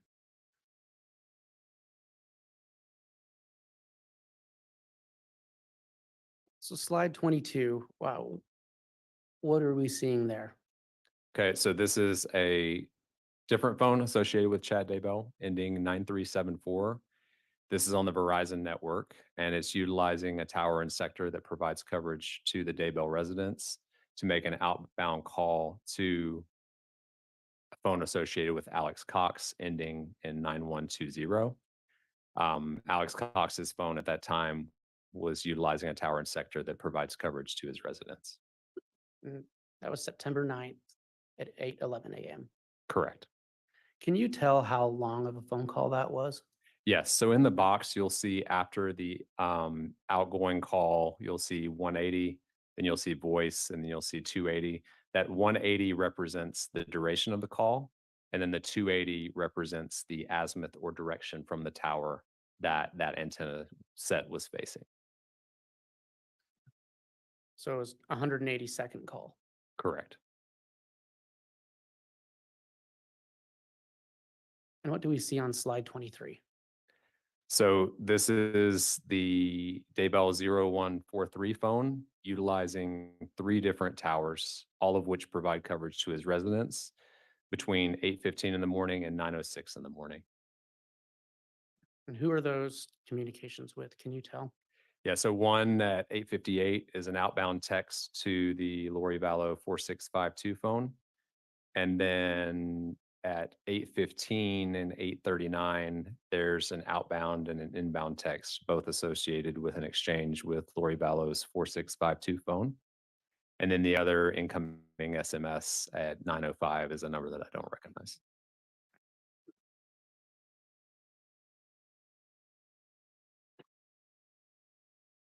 Agent, what are we seeing on slide 24? This is showing from the previous slide, the 3 towers that were utilized and the true coverage area obtained via the drive test. And so what you can see is there's coverage represented by red on the top right. The next one over to the left is in green, and the bottom left is in yellow. But the orange color represents a overlapping coverage area. So usually that's significant as a part of my analysis, because if a phone utilizes multiple towers in close proximity in time, I can estimate that that phone needs to be or has to be within that overlapping coverage area, depending on how far apart in time they were, or at least close to that overlapping coverage area. So if we go back a slide and where I'm pointing the mouse, are those different towers that are being utilized by Chad Daybell's phone? Yes. So if you're looking starting on the right at 8:39 in the morning, it utilizes the tower in St. Anthony, 8:58, the tower in Parker, and then 9:05, the tower to the far southwest. So within that 26-minute window, you're looking at the phone would need to be near those overlapping coverage areas. Otherwise, you would have to, in essence, be in one coverage area and move to another one in order to get service from that particular tower and sector. And so again, slide 24 is a map of that coverage area. Correct.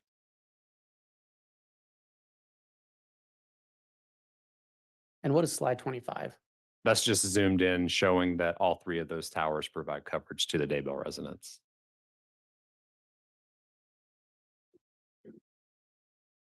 Agent, what do we see in slide 26? So here we're seeing Google location history associated with one of Alex Cox's devices, indicating that at 8:49 in the morning, it's consistent with being down in the area of his apartment. And by 9:15, it's consistent with being just south of Chad Daybell's property, And can you point those locations out to the jury for sure. and the times associated with those locations? So that's the Google location at 8:49 and 19 on the bottom left of the screen. And then at the top is at 9:15. And what are the I should have asked earlier, what are the margins of error associated with those hits? 8 meters at the bottom and then 3 meters at the top, both reporting via GPS.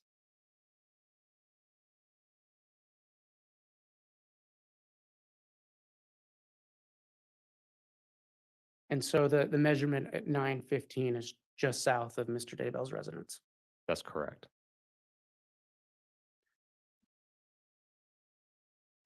Agent, what do we see on page 27? So here you're seeing Google location history associated with a device reporting from Alex Cox's Gmail account. And you're seeing multiple different locations that were mapped during that time window. So the first one that we see is at 9:21 and 36 seconds. And Agent, I'm sorry to interrupt, but if you can use the pointer Yeah, for sure. and show the Sorry. jury which box and you're pointing to as you go through these. Yep. So at 9:21 and 36 seconds, we see a Google location history reported or data line that shows a margin of error of 6 meters, very close in proximity to the area where Tylee was found. And then we see at 9:22 and 50 seconds, a location over here that is a 3-meter margin of error. And then we see 2 additional at 10:39 and 10:57. The 10:39 has a 43-meter margin of error, which is that larger yellow circle. And then 10:57, we have a 5-meter margin of error, again, in the area where Tylee's body was found. Agent, did you personally go to this property? I did. Was there anything significant to you on the northwest corner where there is the hit at 9:22? Anything significant to you in that area? There's a gate that allows you to access the property via vehicle right there. That's actually how we entered the property with the drive test equipment.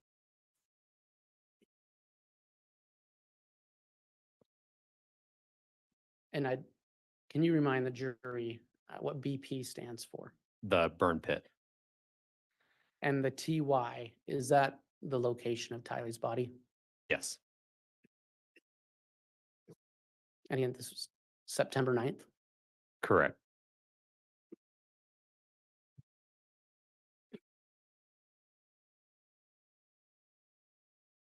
Take a quick break here, Mr. Wood. Yeah.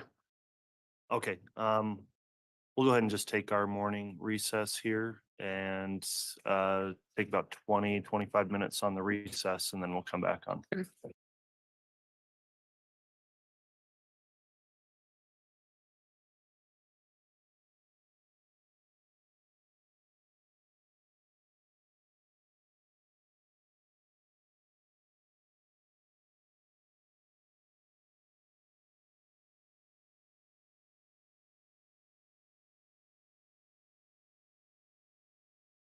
Okay, I did not go to sleep.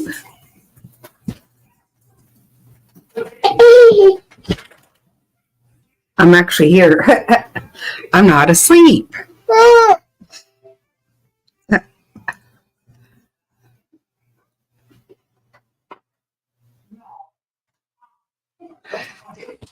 Yeah, Cindy, she is. Chad had a publishing company that his wife ran while she worked a full-time job and worked out regularly. And they published Julie Rowe's books. Yep. And she had near-death experiences, so she had visions. Yeah. She was kicked out of the church. Yeah. You are correctamundo, Cindy.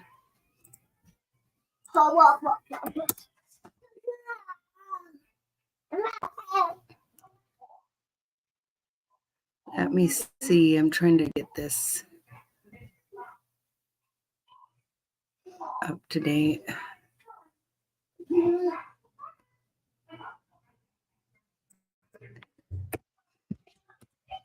Have we seen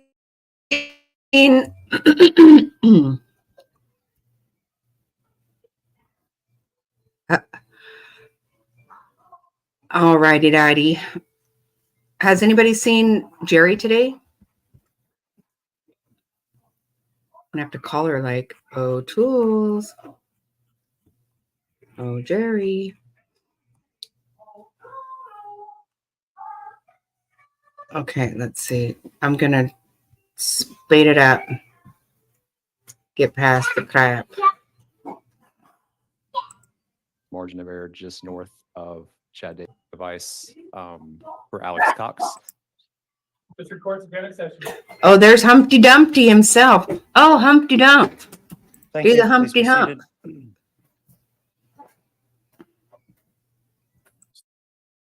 All right, let's have the jurors brought in, please.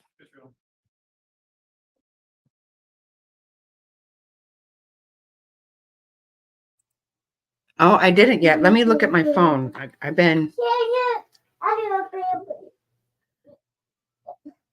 Yeah. Let me see, legs.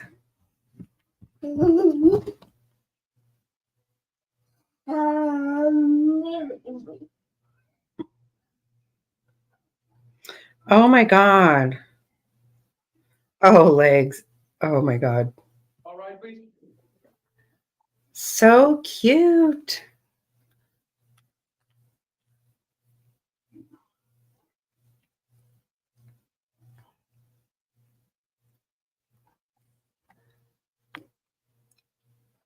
Look. Look. Look at legs, little baby chick. Little baby chicks. How cute. Thank you. Please be seated. I want some.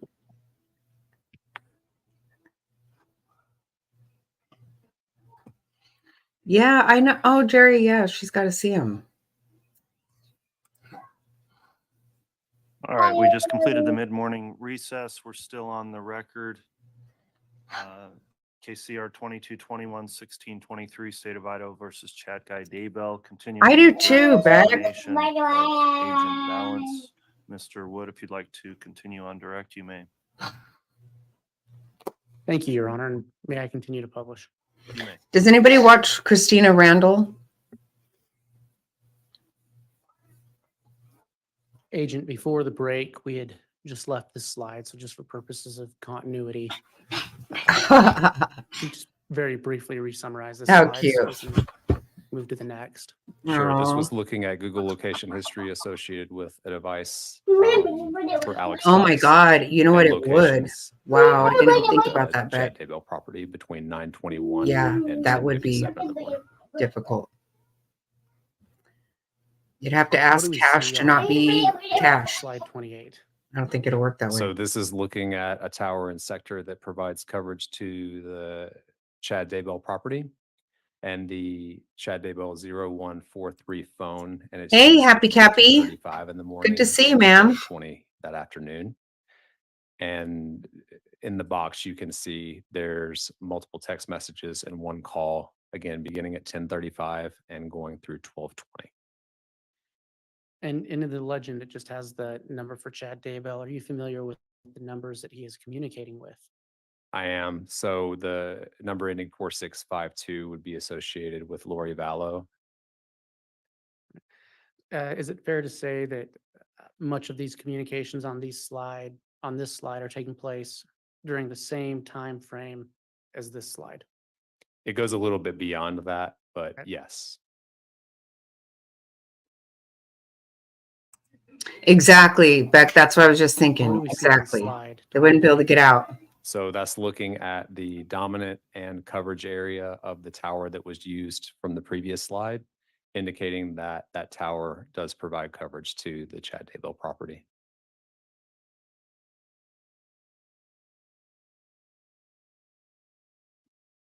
And slide 30. And this is just a zoomed in view of the previous slide, again indicating that that tower provides coverage to the Daybell property.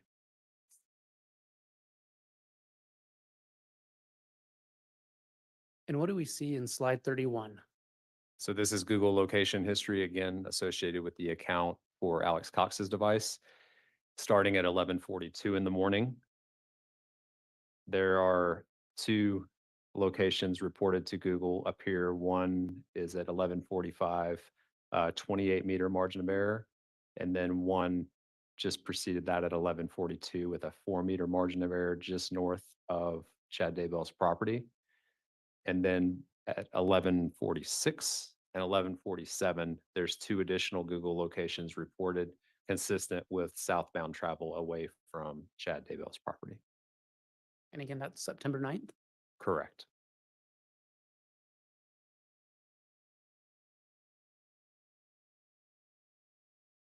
And what do we see on slide 32?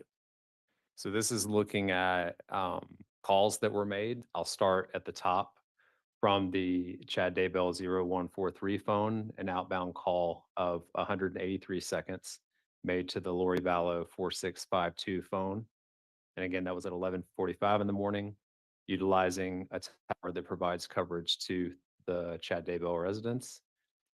And then also the number ending 9120 associated with Alex Cox, making an outbound call to the 4652 Lori Vallow phone, utilizing a Verizon tower that also provides coverage to the area around the Daybell property.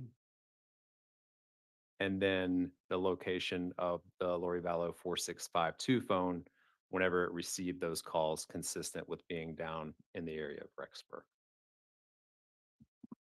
All right, so just to be clear, that top box in blue, that's a phone call from a phone associated with the Chad Daybell to Lori Vallow. That's correct. And that middle box, the first red one, that's an outgoing call from a phone associated with Alex Cox to a phone associated with Lori Vallow. Yes, that's correct.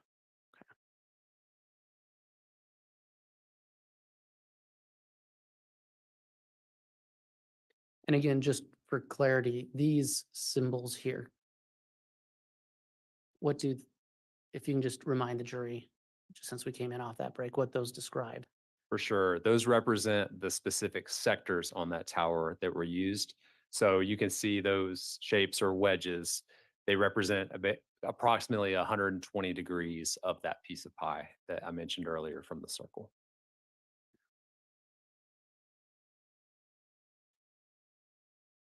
And what do we see on slide 33?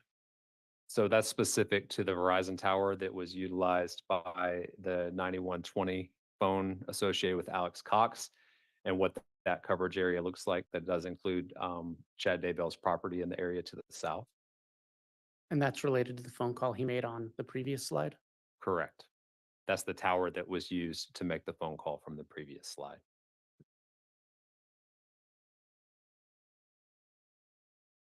And slide 34. And again, this is just a zoomed in view of that coverage map.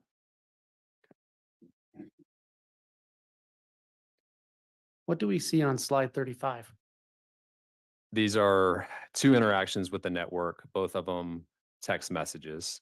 At 12:32 and 37 seconds, the 0143 phone associated with Chad Daybell receives a text message from the 4652 phone associated with Lori Vallow, and it utilizes a tower that does provide coverage to the Daybell residents.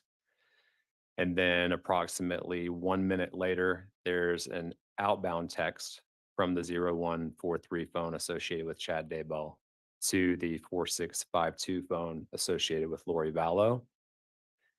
That tower, which we'll see in following slides, does also provide coverage to the Daybell residents. I would speak more to that on one of the following slides. And that's where you can see the coverage map associated with that tower down in Rexburg, which does provide coverage to the north-south road that goes up towards Chad Daybell's property, but it does include the Chad Daybell property.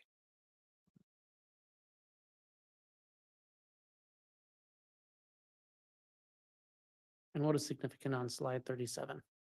So this is a call a few minutes later, or an inbound text message a few minutes later received by the 0143 Daybell phone from the 4652 Lori Vallow phone.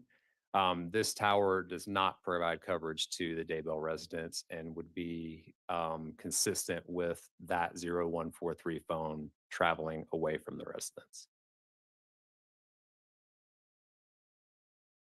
And is that moving in a southern direction from the home? Yes, sir. South towards Rexburg.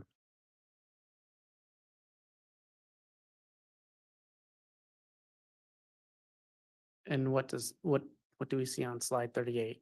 This is showing the coverage of that tower from the previous slide and showing basically that it provides coverage to a little ways north of Rexburg, but it is zoomed to the viewpoint that shows the coverage, which does not include Chad Daybell's residence. And so just to clarify, this is related to the last two slides then? No, Or- that is a separate tower. So Okay. if you go back, go back one more. And one more. Sorry, keep going. So that tower that you see to the south, the coverage map for that is the one that does include coverage to Chad Daybell's property. The one at 1239, I believe it was, that's a separate tower than the one depicted earlier, and that one does not include coverage to Chad Daybell's property.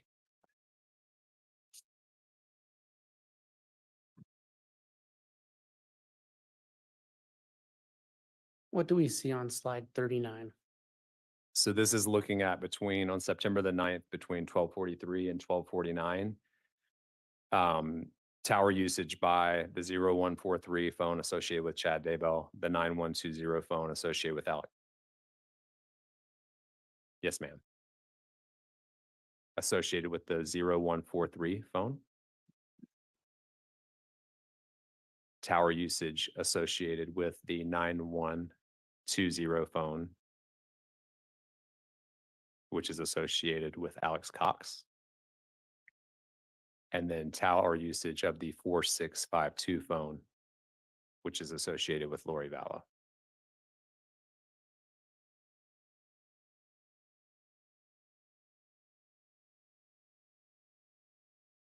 And what do we see on slide 40?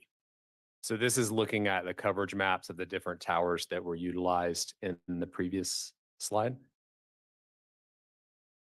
And so is it fair to say that the phones we were looking at in the previous slide, the 9120, the 0143 are within the Rexburg area at that time? Correct. You'll see from the drive test data that the Verizon tower that is utilized by the phones associated with Alex Cox and Lori Vallow actually do extend up pretty far north and could potentially include the Daybell property. But the tower use of the 0143 phone used by Chad Daybell is depicted in orange, which does not include Chad Daybell residents and provides coverage to the Rexburg area. Can you point that out to the jury, that area? For sure.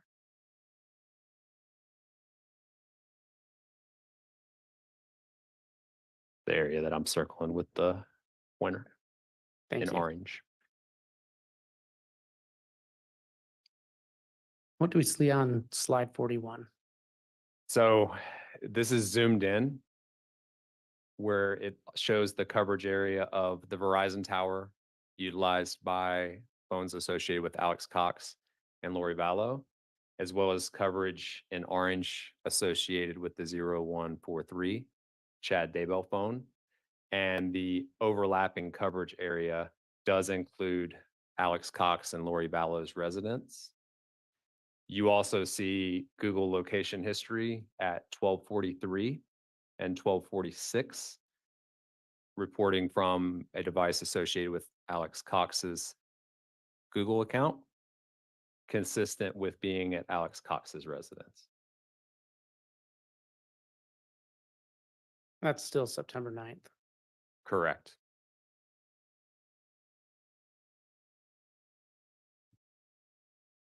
Agent Balance, were you asked to look at uh, cellular and Google data related to on or around September 23? I was. I'm sorry, of 2019. I was. Yes, sir. And why was that? In conversation with investigators, it was determined that the last photograph of JJ Vallow alive was on September the 22nd.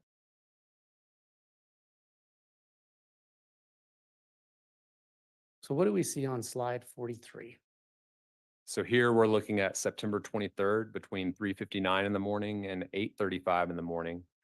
Multiple outbound text messages and one inbound text message. And these exchanges are all between the 0143 phone associated with Chad Daybell and the 4652 phone associated with Lori Vallow. The tower and sector that was used by the 0143 phone provides coverage to the Chad Daybell residence. And I think you said it, but what is the time of that first message? That's at 3:59 in the morning, and that is an outbound from the 0143 phone associated with Chad Daybell to a phone associated with Lori Vallow.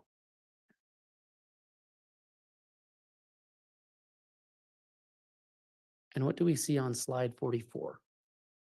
That's Google location information associated with an account attributed to Alex Cox on September the 23rd, between 9:01 in the morning and 9:41, consistent with being at Alex Cox's apartment.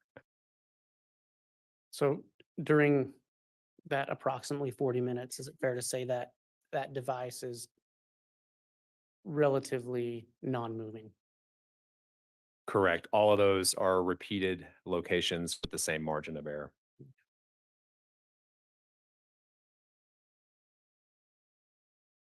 And what do we see on slide 45?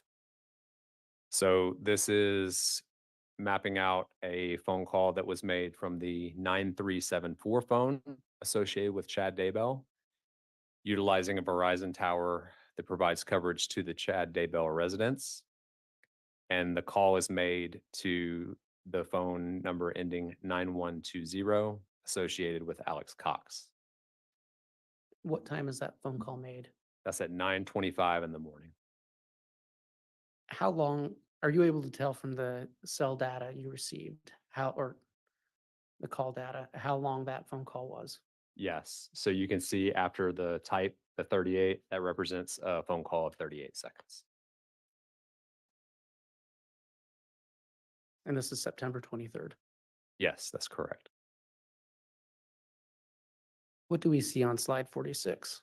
That's just showing the tower and sector that was used in the previous slide, what the coverage looks like for that Verizon tower, and that it includes the Chad Daybell residence. And 47?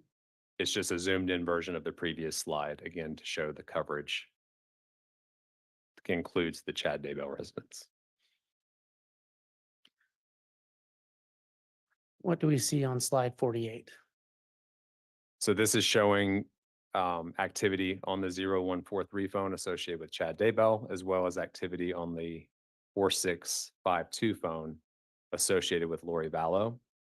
Specific to the 0143 phone, there's 3 different towers that are utilized, all of which provide coverage to the Daybell residence. And then there's the tower that is utilized by the phone associated with Lori Vallow is utilizing a tower in Rexburg.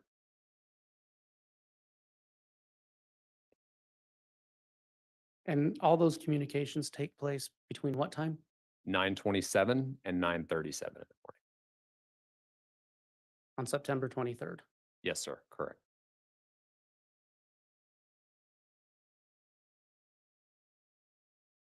What do we see on slide 49? So here we see starting at 9:45 and continuing through 9:49, Google location history associated with Alex Cox's Google account, showing the device that was reporting to that account consistent with movement away from his apartment north on Highway 20. And is that traveling towards Chad Daybell's property? Are you aware? It is.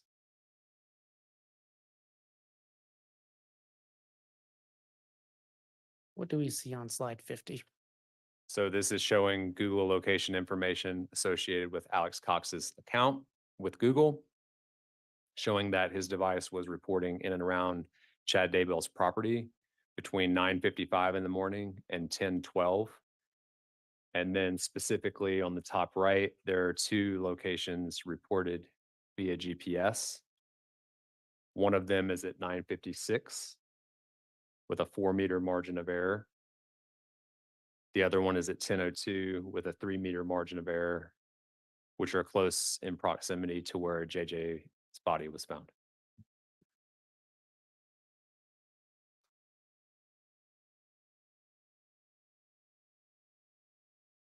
What do we see on slide 51?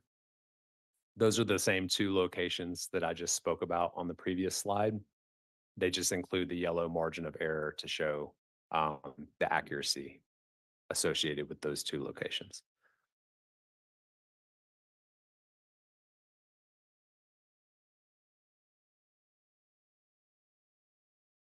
What was significant on slide 52? So this is looking at the usage of the 0143 phone associated with Chad Daybell. The two different towers that were utilized between 9:30 in the morning and 10:27 in the morning on September the 23rd. So you see on the right, there's multiple outbound calls and text messages, as well as one inbound text message. All of those are exchanged between that phone and the 4652 phone associated with Lori Vallow. And then you see the tower usage down here. Two of those, one an outbound call and then one an incoming SMS or text message, are associated with the 4652 phone attributed to Lori Vallow. So the significance that I talked about earlier, as far as looking at whenever two different towers are utilized, that phone would need to either be, depending on the time, within the overlapping coverage area or in close proximity to that overlapping coverage area.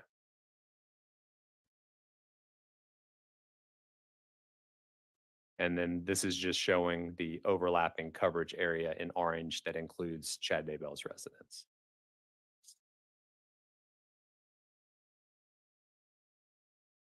What is slide 54? And that's just a zoomed in version of the previous slide. And what do we see on slide 55?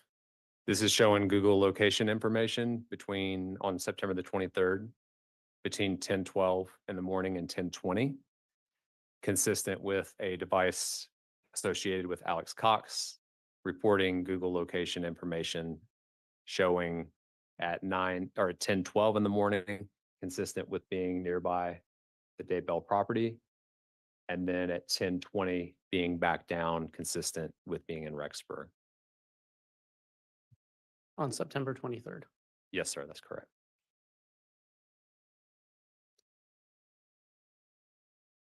And what do we see on slide 56?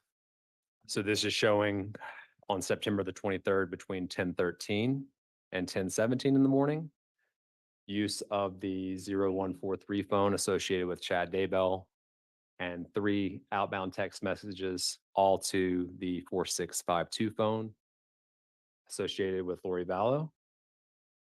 Those are at 10:16, all at 10:16.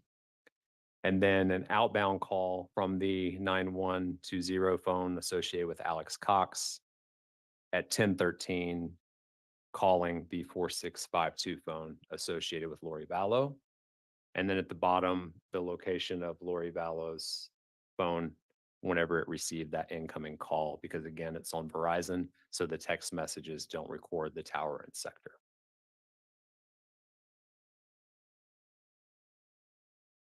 Agent, did you look at any other times where the Homer J. Maximus account showed up at or near Mr. Daybell's residence? I did. And did you have any parameters that you put on that search? Yeah, so the same parameter that I mentioned earlier, where I was looking at any location that had a margin of error of 100 meters or less for the Google location history. And did you include those at the end of this report? I did.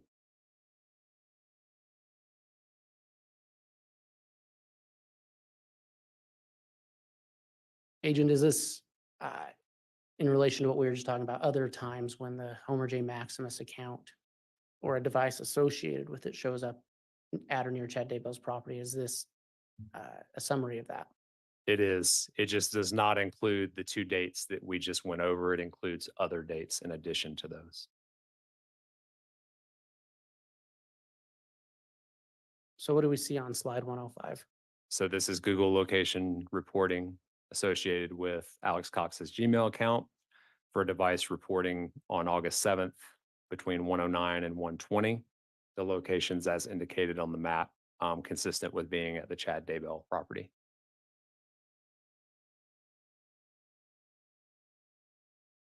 And what do we see on slide 106?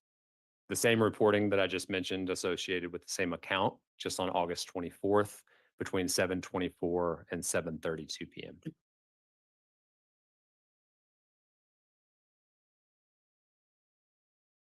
And slide 107? Location information associated with the same account that I just mentioned, on September the 6th, between 12:42 and 12:54 p.m.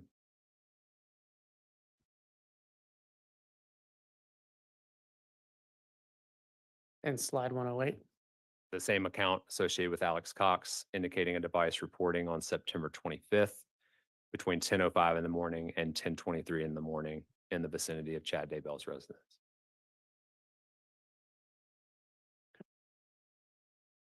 Agent, we have gone over a lot of data in terms of cell coverage and GPS, Wi-Fi hits. I just want to go back over a few slides for purposes of establishing time. Sure. I'm going to start on slide 20. And like I said, we've already gone over this slide, but just for purposes of establishing the time, time frame wise, what happened in this slide? So a device associated with Alex Cox's Gmail account was reporting on September the 9th at 2:42 and 3:37 in the morning, consistent with being just west of Lori Vallow's apartment. And then at 4:30, from 4:37 to 4:41, it's reporting consistent with being at Alex Cox's residence. All right, and on slide 22, in terms of the time frame of this call, what is the time? So that call occurs at 8:11 in the morning from the 9374 phone associated with Chad Daybell to the 9120 phone associated with Alex Cox. That's on September 9th again. Correct. Okay, I'm gonna go to slide 26. What do we see in terms of time on this slide? So there's 2 locations, one at 8:49 in the morning on September the 9th, one at 9:15 in the morning on September the 9th from Alex Cox's Google account, which is consistent with travel between that time frame from Rexburg towards Chad Daybell's residence. On September 9th. Yes, sir, correct. And slide 27, in terms of the time frame. So that's looking at between 9:21 in the morning and 10:57 in the morning on September the 9th. A device associated with Alex Cox's Google account reporting to be in and around Chad Daybell's property. And slide 31. Showing on September the 9th from 11:42 to 11:45, Google location information associated with Alex Cox, consistent with leaving the Daybell property going south, north initially and then south. And in terms of September 23rd, go to slide 45. What are we seeing in terms of time frame? We're seeing on September the 23rd at 9:25 in the morning, the 9374 phone associated with Chad Daybell is calling the 9120 phone associated with Alex Cox. And skipping to slide 49, in terms of time frame, what do we see? Between 9:45 and 9:49, Google location history associated with Alex Cox, consistent with traveling north away from Alex Cox's residence, north on 20. And slide 50 in terms of time frame. Looking at September 23rd, between 9:55 and 10:12 in the morning, a device associated with Alex Cox's Google location is indicating being in the area of the Chad Daybell property and the backyard. Then just one more, in terms of time frame, slide 55. Showing Google location history associated with Alex Cox's account, indicating that the device is at 10:12 in the area of the Chad Daybell property. And then by 10:20 is down towards Rexburg, indicating or consistent with southbound travel away from the property. Your Honor, at this time, I have no further questions for this witness. All right, thank you, Mr. Wood.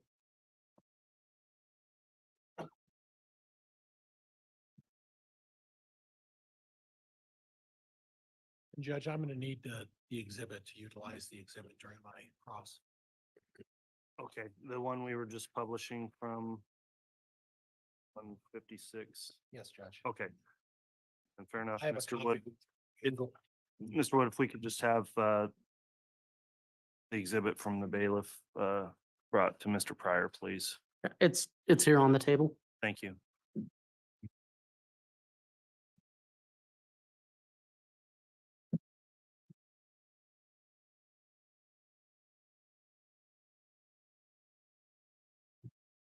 If you'd like, Mr. Pryor, you can go ahead and get your device set up and make sure the exhibit's functioning on your device as well before you start across. Thank you, Your Honor.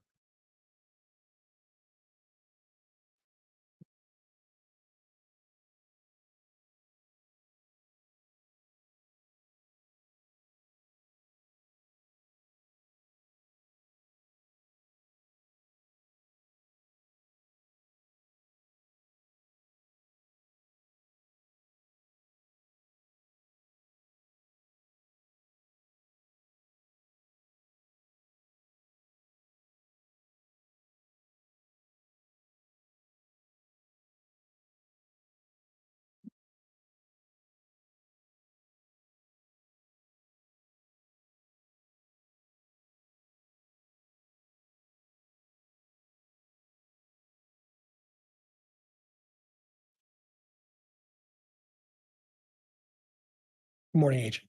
Good morning, sir. Before we get into some of my preliminary questions, I actually just want to skirt ahead a little bit to and sort of go out of order. Are you okay with that? Absolutely. Okay. I noticed when I got your report, I reviewed your report. And what's the significance of October 9th? Do you recall? Sure. So October 9th, I believe, was associated with a report from Tammy Daybell of potentially having someone attempt to assault her. Right. That was whoever's interpretation of paintball gun potentially was involved, correct? That's what the report indicated. But there was an interaction with Tammy Daybell on that date, correct? That's what you recall? Yes, there was a report indicating there was an action that took place Okay. on that day. Now, I read your report and do you recall the approximate time that the report stemmed from the 911 call on Tammy Daybell? I don't. Would it be possible that it was about 9:30 to 10 o'clock? Does that refresh your recollection? I know it was in the evening hours, but specific time, I don't. Now, based on your analysis about Alex Cox's phone, and I just want you to touch on your evaluation of that October 9th time. Can you tell me what Alex Cox's phone and where it was binging on October 9th between approximately 5:30 and 10:30 at night? Did you say binging? I'm sorry. Well, where it was locating, where it was showing location data. I need to look at my report to Do you have a refresh copy of my the report? recollection. I don't.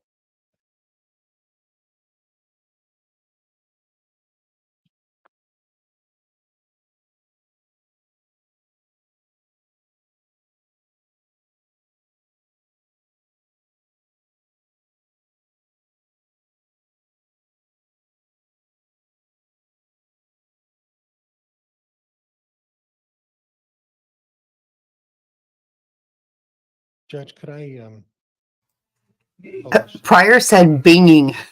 Not sure. Are we on the exhibit 156? We're on exhibit 156, page 80.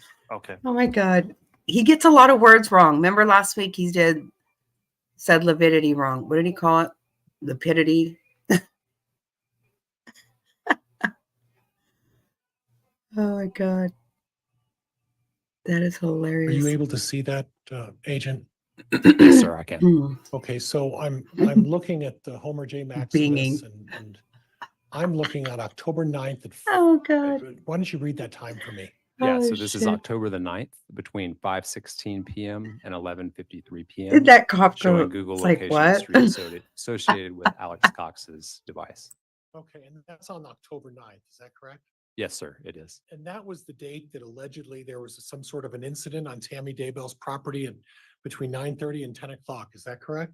My understanding was the evening hours, but I Okay, think that would encompass it. so according to Pryor, this, I need to have you talking to the microphone to keep our record for FTR. I'm sorry, Judge, and according to your data, it appears that the phone associated with Alex Cox from the Homer J. Maximus account puts Alex Cox where between 5:16 PM and 11:53 PM? So it puts the device at Alex Cox's residence. It Your puts- Honor, may I ask for and I apologize to interrupt, but may I ask for just a brief sidebar? Yes.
What the hell are they doing?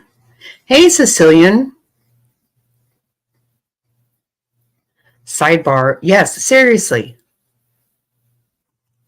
Never ends.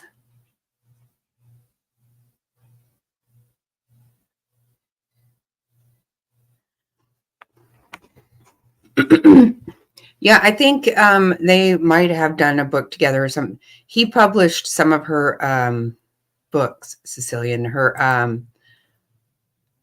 near-death experience books. Yeah. She was an author. She was. She might still be, actually. It is. It is going well. Jackie, read Cindy's post. What?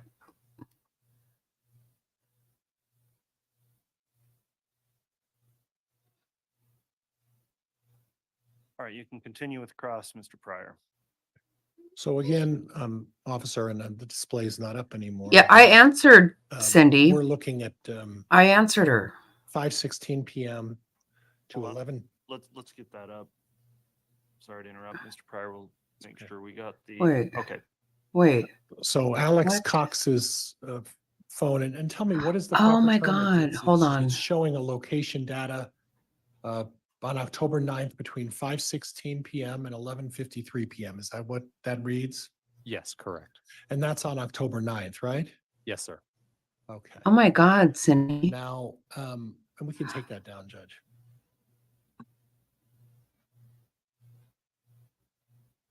Thank you, Madam Clerk. And Judge. Oh my one more God, time Cindy. On page 104. Sorry. Prayers for you. I'm so sorry. You want to publish that page? Yes. No, I was legs. Thank you. The exhibit. I again, was please. legs. I thought it was the other one. Oh my gosh.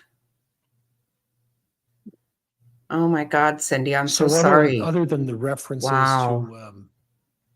to That's September crazy. 9th and September 23rd, correct? There were 5 other times that you Give her put my Alex love and Cox my out best. near Oh the my Chad Daybell gosh. property. Is that correct? So there were 5 other occasions where a device associated with Alex Cox reported. to Alex me. Cox's device. Correct. And those would have been August 7th. Correct. And that was for about 11 minutes, right? Yes, sir. And then August 24th for 8 minutes. Yes, sir. September 6th, 3 days before the 9th, and he was there for about 10 minutes, right? 9 minutes, sir. 9 minutes, I'm sorry. My math is probably not as good as yours. September 25th, 2 days after the 23rd, he was there for 18 minutes, right? Yeah, and I'll back up. Your math is actually better than mine because that would have been 11 minutes. 11 on minutes. We're September both 6th. wrong. Indeed. And then October 15th. So now, when I read your report, your contact was limited to 100 meters. Is that correct? Yeah, my analysis was based on margins of error that were less, 100 meters or less, 300 feet. approximately. So that does not include if Alex Cox drove by a number of times, right? It could, because if that device had that 100 meters or less and it went by on the street beside the residence, it would have been included in there. Okay. And but if he was he was more than 100 meters away, it doesn't include these figures aren't included in that. Is that correct? So if the device was more than 100 meters in error, then it wouldn't include it. Right. So as long as that 100 meters, that circle that I showed earlier with yellow, as long as it touched the Daybell property, that's when it was included. Okay. And Judge, we can take this one down.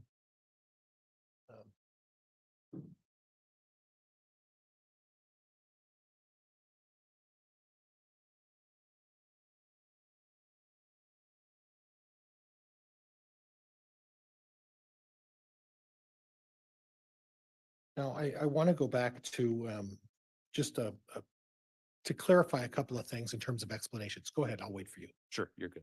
Oh, do you need some water? You're good. Okay. What's the difference between a tower and a cell site? So if you get into the specifics, the cell site in the industry is more or less used for the tower and sector, whereas the tower would just include the tower itself. Okay. So your presentation deals with tower coverage, is that correct? Correct. And the tower is basically where the antenna is on the top of whatever the structure is. Is that fair? Correct. Okay. A cell site is how they actually create the coverage. Is that fair? So if you're looking at the cell site, the specific antenna that are on top of the tower and the direction that they face, that's usually termed to be the cell site of what it provides coverage for.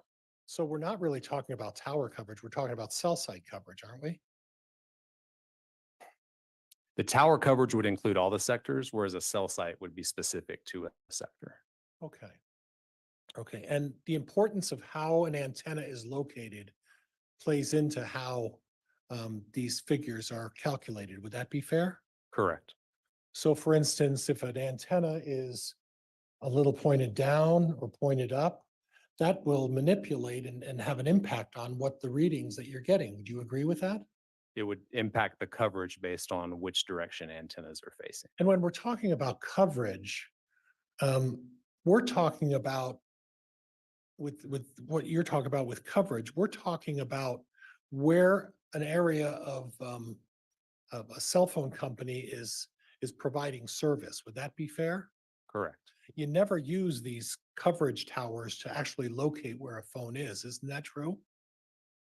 No, I definitely would use coverage maps to locate where a phone is and Okay. have in the past. So when did you do the drive test? On what day? Believe it was the week of June 15th, and it was across multiple days of 2020. Okay. So in 2019, particularly in September, that was a significant amount of time later, correct? It's about 9 months after. Right. And we have no assurance that the antennas or the coverage or the engineers made any adjustments or changes, do we? We do. So I looked at the tower lists that were provided from AT&T and Verizon for Okay. September of 2019.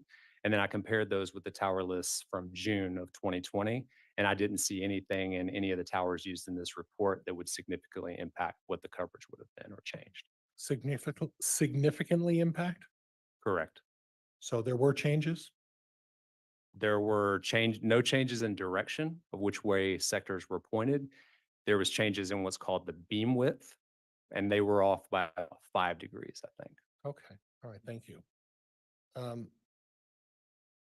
With drive testing, you still can't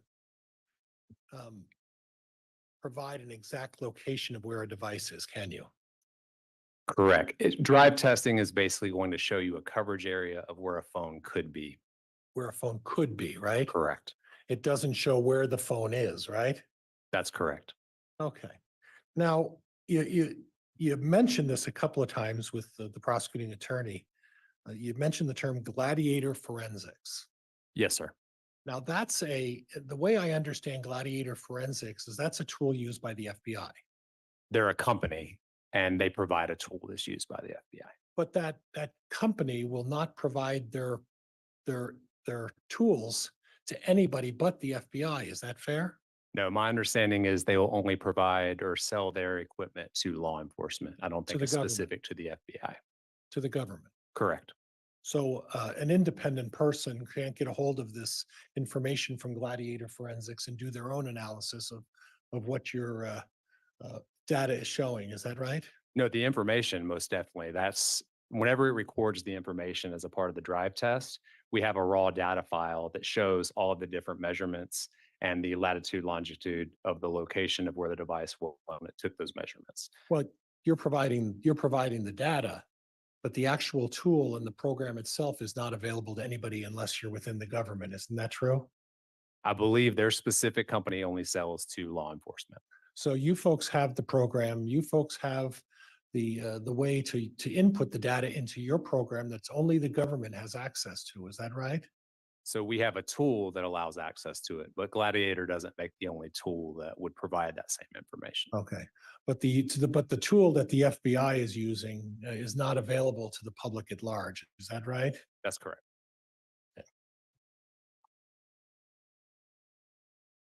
To your knowledge, has anybody ever done any independent testing outside government to prove that this tool that you're using is working properly? Yeah, so we actually send that device off to the company that manufactures the sensors, Rhodes and Swartz, and they calibrate that system. But then again, that's not available to the average citizen out there, correct? It is. The sensors by Rhodes and Swartz are sold to the general public. But the tools by Gladiator Forensics are not. So when you say tools, basically like the components of the device, yes, they are. But as packaged by Gladiator, that is not available to the public. Okay.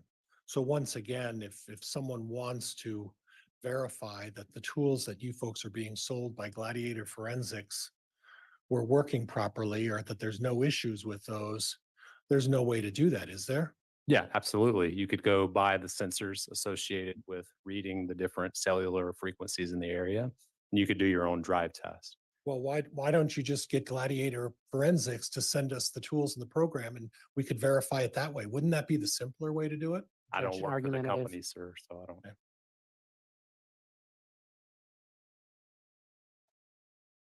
I said objection argumentative. Well, it came and went quickly. Mr. Pryor and Mr. Balance, please don't talk at the same time as each other. Now, the most accurate location data would actually come from the device itself. Would that be fair? Can you clarify what you mean? If you were looking at location data for a device, the best way to determine the location data is to actually have the device itself, right? I would say it could aid, but I wouldn't necessarily say it would be the best because it depends on the settings of the actual device. Okay.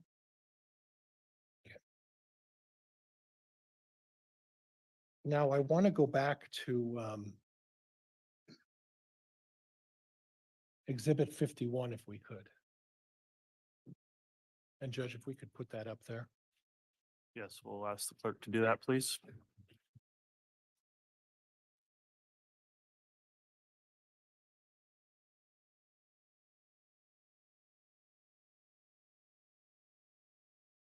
Right. Now, with a pointer, you have some marks there and it's showing a pond, is that right? It's showing, A irrigation pond. yes, sir, I believe that's what it was. Okay, and do you have an idea approximately, since you've been out there, how much property we're talking about here? So if you are able to zoom out, it does have a scale on the bottom right, and that'll help. And that I can't do. Okay, So in what I'm looking at on the map, there's a road that runs, I believe, north and south, is that right? talking there. about this here, sir? Yep. Yes, sir. And then initially you would put on the road running north and south, you'd put Alex Cox's car over at the top there somewhere, is that right? I believe that was associated with September the 9th. Okay. And then down below, there's a road that runs east-west. Yes, sir. Okay, and then a little ways from the intersection of the north, south, east, west, it looks like a long driveway. Can you touch on that for me? So are you talking over here? No, I'm talking a little further right there. Yes, sir. And that's a driveway that goes into the property, correct? I believe so. Okay. It's been a while since I've been at the property. Okay, and then can you point where the location of the fire pit is? So I believe it was somewhere in this area here. Okay.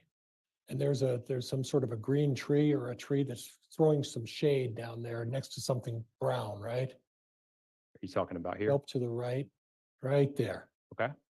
And that's a tree or some shade of some kind, correct?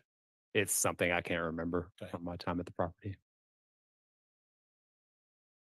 Okay. All right, Judge, that's good for now.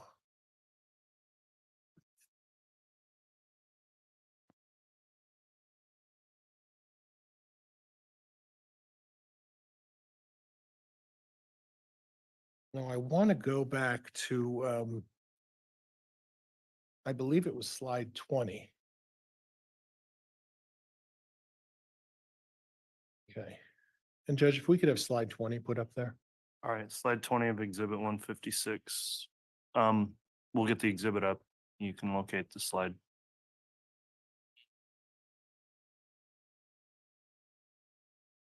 So on this particular slide, I noticed that the blue box on the right-hand side says something does not include. Would you read that for me? Sure. Does not include all activity between 12 a.m. and 5 o'clock a.m. Only locates with 100 meters or less margin of error are depicted. Okay, so the way I'm reading this is that the purple box shows some various times at a location. Is that right? Correct.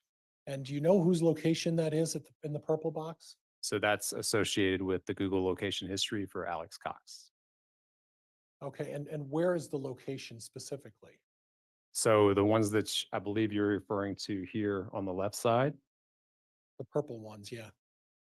So that's at 2:42 in the morning and 3:37 in the morning, just west of Lori Vallow's apartment. So they're at or near Lori Vallow's apartment at those times, right? The device is reporting just west of Lori Vallow's apartment at that time. Okay, and again, the times are what? At 2:42 in the morning and then 3:37 in the morning. And the margin of error on that is what? 4 meters 12 feet. approximately. So close to or in close proximity of Lori Vallow's apartment at that time in the morning, correct? Yes, sir. Now, I guess I'm curious. I noticed that you put, and this is on September 9th, right? Yes, sir. Correct. I noticed that you put down a couple of phones with Chad Daybell, right? Yes, sir. You put down a phone with Alex Cox, right? Yes, sir. You put down a phone with Lori Vallow. Yes, sir. But why aren't you looking at Melanie Gibb and David Warwick? Your Honor, objection misstates the evidence. Overruled. Why aren't you looking at phone records for David Warwick and Melanie Gibb? So was not asked to examine any records for those two. Nobody asked you, no one provided that information to you? I wasn't asked to examine records for those two. Okay, were you aware that at that time, at the location of Alex Cox's phone location, that in close proximity on that day, Melanie Gibb and David Warwick were also there? Were you aware? Objection misstates the evidence. Sustain. So who provided you this phone data? I don't recall specifically. I know multiple data sets were sent on different occasions from the numerous members of the investigative team. And who in the investigating team determines what phone records you look at? I don't know the answer to that. Okay. So then, at some point, we go to a big yellow circle, is that right? Yes, sir. And the phone location is showing in that big yellow circle, correct? Correct. And how long is that phone locator hitting in that big yellow circle? I believe it was approximately an hour, but again, it's not showing on the screen, the bottom part of the page. Now, what you didn't do, I noticed in your report that you also didn't mention before 12 a.m. on September 9th. Is that right? Correct. And are you aware that of the phone location prior to 12 o'clock on September 9th? I could look at it, but I don't recall what that location was.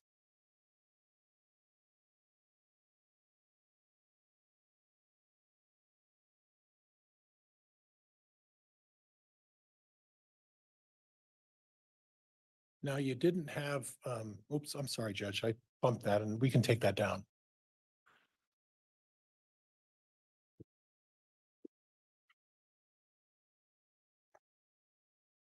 You didn't show Chad Daybell's location on September 23rd anywhere near those apartments. Is that correct?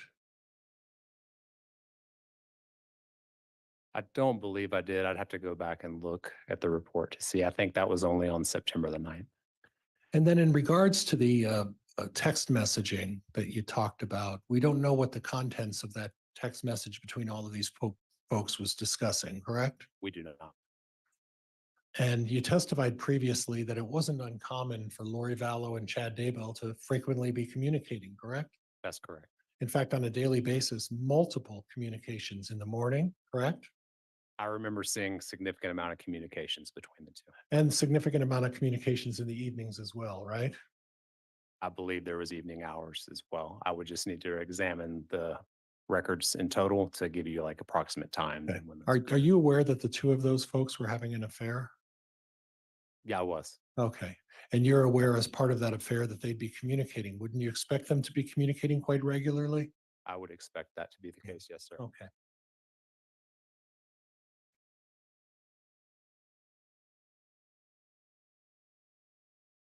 On those days that you talked about with Alex Cox being at the property on September 6th, September 25th, October 15th, did you happen to notice where Chad Daybell was on those days?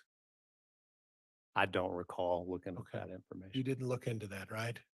I don't recall looking into that. No. Okay. All right. Judge, I don't have anything else. Thank you.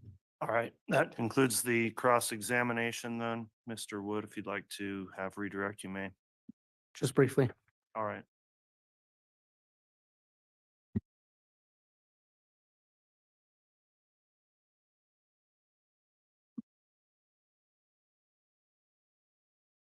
All right, we'll have Exhibit 156 returned to the clerk, please. Thank you, Mr. Bailiff. Thank you. May I proceed, Your Honor? You may. Thank you. Agent, you were asked by defense counsel about your margin of error. Yes, sir. I was. And I think we kind of went over that a little bit earlier, but can you again describe for the jury why you used 100 meters margin of error?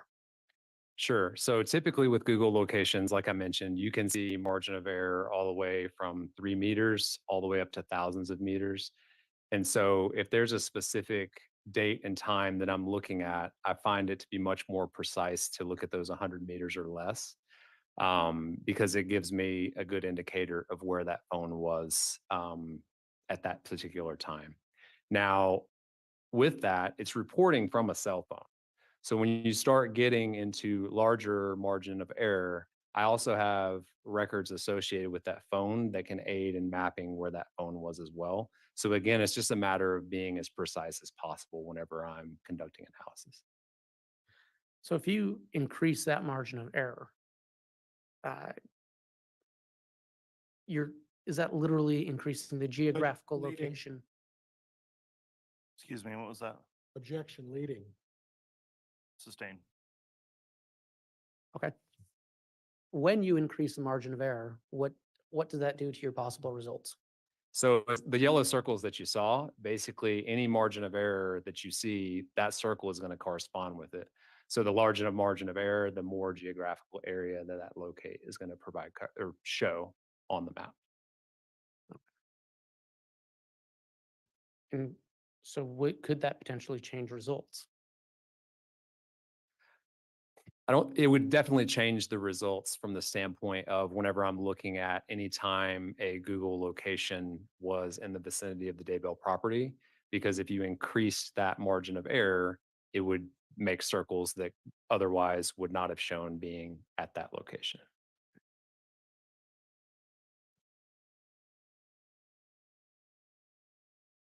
You were asked about your drive test Yes, sir. and about potential differences in the cell towers and cell sites between when you conducted your drive test in September of 2019. Yes, sir. Judge, And I think you- there's objection. I think there's a mischaracterization. I'm not sure, but I think he said drive test in September of 2019. Is that what Mr. Wood said? There was a reference to September 2019 drive test. Let me rephrase that. Thank you, Mr. Wood. So you did your drive test. When did you do your drive test? That was in June of 2020, And the events we're talking about took place when? in September and October of 2019. And was it your testimony that you did an analysis on any possible changes in those cell towers and cell sites between those two times?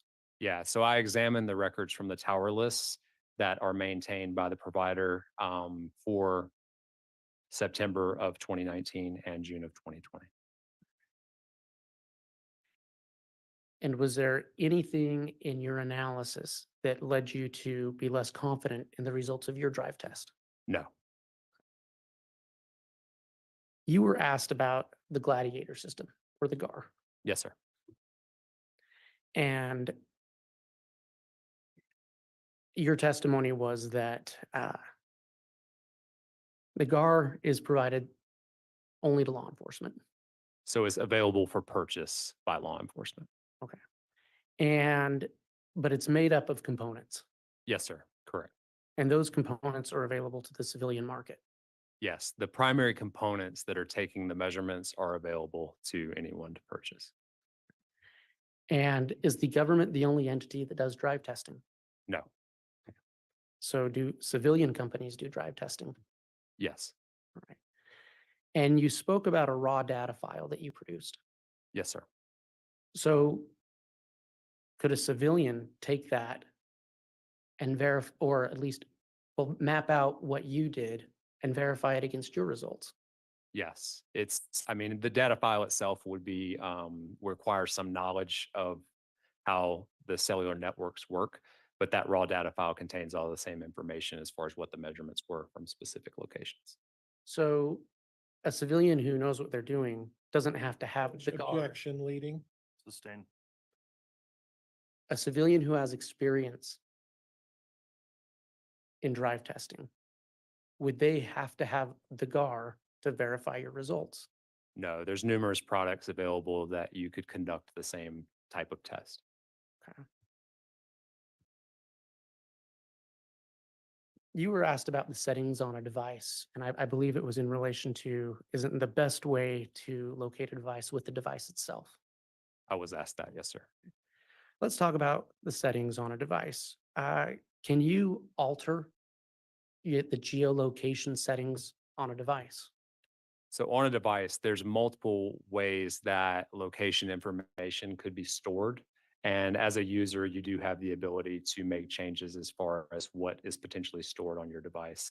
But there's so many different types of cell phones that it's very dependent on what specifically phone we're speaking about. But just to be clear, it is possible to opt out of certain geolocation services. Yes, it is. You testified earlier that you've been a part of multiple investigations, Yes, sir, that's correct. and are multiple of those investigations, do those include criminal activity? They do. Is it common for people involved in criminal activity to Judge, opt out? objection calls for speculation. I think I've laid the proper foundation. Well, I'll listen to the question. Mr. Wood, you can finish the question. I'll make a ruling. Is it common for individuals engaged in criminal activity to opt out of geolocation services on their devices? The, Objection. the objection's overruled. Yes, I've seen that in numerous cases.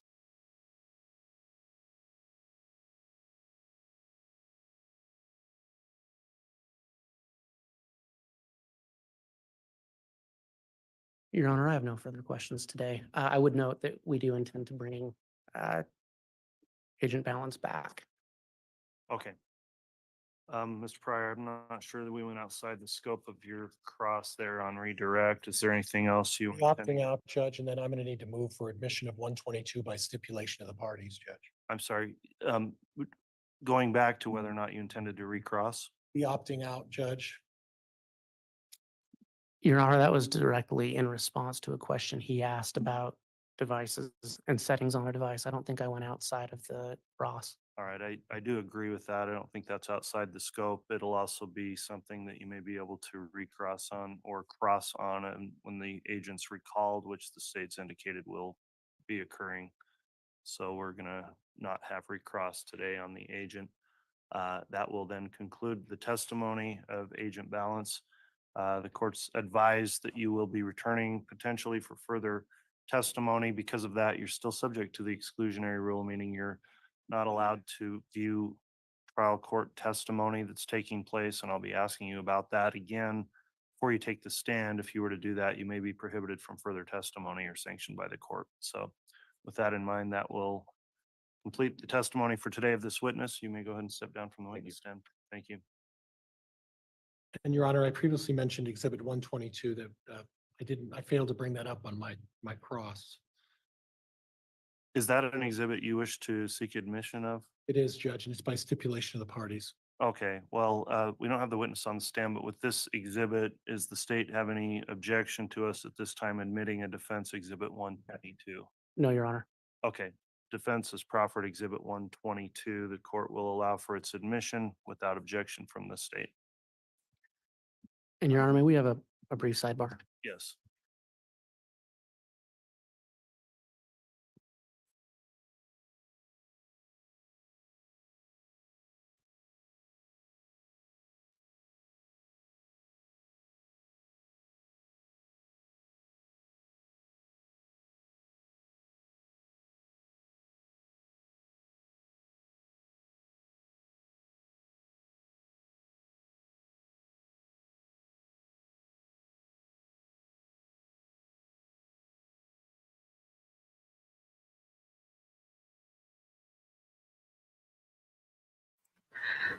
Somehow or another, we're actually getting through this really quickly, and I'm not sure how with all of this horse nonsense that goes on. Really not sure. Hey, Gerri. There you are. There she is.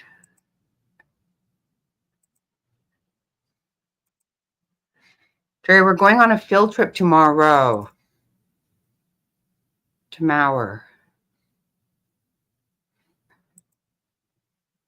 Okay, so the sidebar goes right into lunch. Congratulations. Big surprise.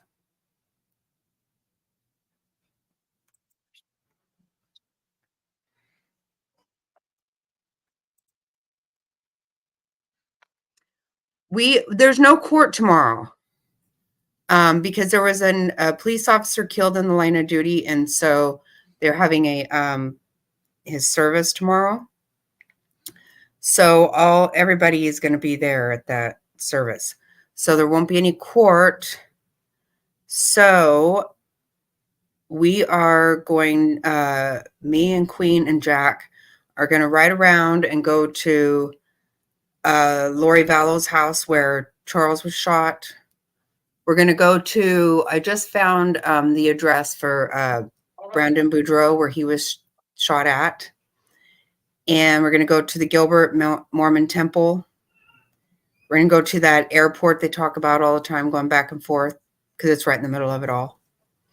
It's not Sky Harbor. They flew out a smaller one. So, yep. All right, thank you. Please be seated. And we're taking you all with us. Goo-goo. Okay, we're back. This is after lunch now. Okay, we're back on the record. The state can call its next And I witness. did speed it up. The I'm state would call sorry that I Hannah didn't do Munoz. that.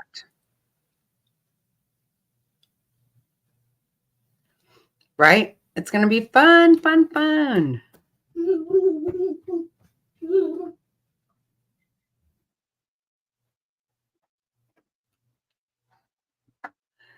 Okay, I will mute myself now because we're back on it.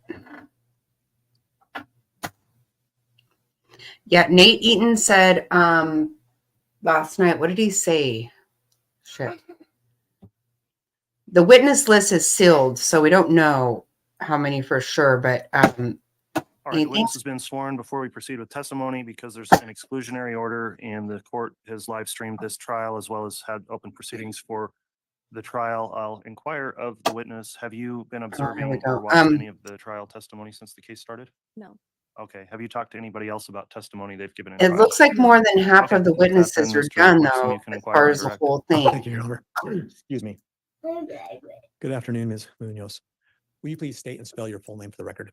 Yes, it's Hannah Nicole Parker, Hannah, Nicole Nicole, Parker Parker. And do you want me to refer to you as Ms. Munoz or Ms. Parker? Ms. Munoz. Can you tell us, where do you live? I live in Vineyard, Utah. Where is that in Utah for the sake of the jury? Explain that to them, please. It's about 45 minutes south of Salt Lake. And is that anywhere near Springville, Utah? Yes, it's about 15 minutes from Springville. Where did you grow up? I grew up in Springville. And what do you do for work? My apologies. Could I have you kind of pull the mic down and just talk right into it? It doesn't pick up very well unless you're talking Yes. to it. Thank you. What do you do for work? I'm a freelance photographer. Are you related to Tammy Daybell? Yes. How are you related to her? She's my mom's cousin, so my second cousin. Would that be your mom's first cousin? Yes. I want to draw your attention back to October 19th of 2019. Did you that day learn of Tammy's passing? Yes. How did you learn about it? I was with my mom and she received a phone call and then told me about it after. What was your reaction to hearing that she passed? I was very saddened by the news and very confused and just overall very sad. I'd like to back up a little bit. Can you explain to the jury how often, if at all, did you have contact with Tammy during your childhood?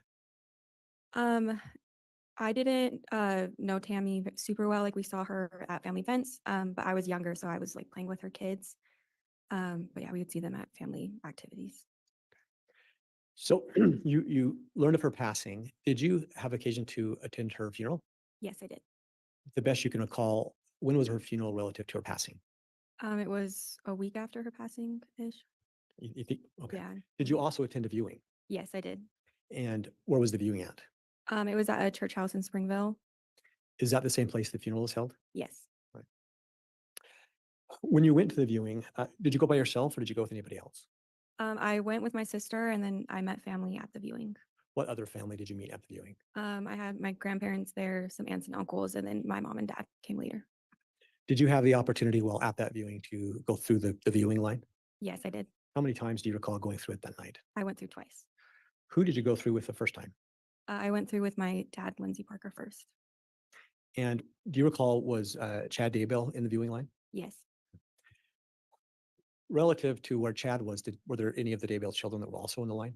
Yes. Where were they at relative to where Chad was at in the line? Chad was first in line, and then there was a casket, so he was at the head. And then the kids were at her feet, about 6 feet away from Chad. Based on your own perception, do you think that any conversation that you may have had with Chad in that moment would have been heard or been able to have been heard by the children? No. So when you were in the line with your dad, did the two of you have a conversation with Mr. Daybell? Yes. And can you explain to the jury the nature of that conversation? Yeah. So my dad asked him what had happened. That said that he was Judge, confused. I'm going to object. There's levels of hearsay here. Well, if they're, Mr. Exum, if they're soliciting comments of the defendant, would be an exception. If they're comments of the father, it would be hearsay. So I'm not sure where the witness is going with this. Maybe you can direct the witness to avoid that hearsay. I will, Your Honor. Thank you. So ma'am, just in context of what Chad may have said in that conversation, can you explain to the jury what you first remember him saying about anything? Yeah, he said that Tammy had been sick that day. He said that she had been vomiting and coughing. And then around 10 p.m., she had vomited again and then came to his office and said that she was feeling a little bit better. And he said that she was going to bed and that he stayed in his office working. And then around 1 a.m., he went upstairs and found Tammy on the floor. And he said that she had rolled out of the bed and was on the floor and that he found her cold and already passed. So that was a lot of information. Just for clarity, I'm going to ask some follow-up. So when you said he described this, was he talking about the night that she passed? Yes. I think you said that she came to him at 10 o'clock. Is that right? Yes. What time do you remember, if at all, that he said that Tammy went to bed that night? He said Tammy went to bed around 10, And what time was it that you said he finally went to bed himself? around 1 a.m. And when was it that he said that he found Tammy on the floor, passed away? Around 1 a.m. So is there any question in your mind that that's precisely what he said? No. During that interaction with him, did you observe anything about his tone or demeanor? Yes. What did you notice? I noticed that he seemed calmer than I would have expected, and that he would get emotional only when my dad would get emotional and then would stop, like once my dad stopped crying. Why did that stand out to you? It stood out to me because I would have expected someone who just lost their partner to be a little more distraught, and he seemed calmer than I would have expected him to be. And in fact, are you married? Yes. Now, later that evening, you said, I think earlier, that you'd also went through the line with your mother. Yes. About how long after the time you went through with your dad did you also go through the line with your mother? About 2 hours. Could you please just explain to the jury your experience when you went through the line with your mother? Yes. So they were talking and Chad was telling us what happened. And he said that she had been coughing that day, and that she'd been coughing pretty violently. So he was worried about her. Between 9 and 10, she came down to his office and said that she was going to rest and go to bed. He said that he was worried about her, so he went to bed at the same time. And then at around midnight, he woke up to her rolling out of bed and hitting the floor. He said that he went to check on her and had found that she had passed. What was your immediate reaction when you heard that account of things? I was confused at first Why? because it was inconsistent with what I had heard earlier that evening. Did you say anything at that time? No, Did you ask Chad any questions about the explanations at the time? no. Why not? I was confused and I also didn't feel comfortable. The conversation was being had between Chad and my parents. So without saying anything that she may have said in response, did you later explain this difference to your mother Yes. and to anybody else? To my mom and then later to Samantha When did you first explain it to your mom? that night after the viewing.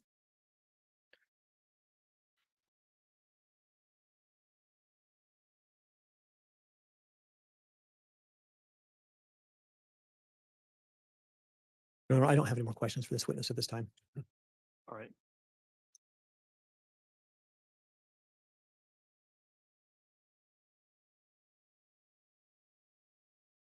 Cross-examination, Mr. Pryor. Yep. Good afternoon. Ma'am, this information, did you ever give a report to law enforcement? Yes. When did you do that? In August of 2020. Have you spoken to anybody else since August of 2020 about this in terms of law enforcement? I've met with investigators a few times, How many times? twice. Okay. Do you recall when those were? I don't. Okay. Did you talk to the prosecuting attorney before you decided to testify today? Yes. Okay. When did you meet with the prosecuting attorney? I met with him once about a month ago, and then this morning, And which prosecutor did you meet with? Rocky, Rocky. Do you know Rocky? outside of court proceedings, no. Okay.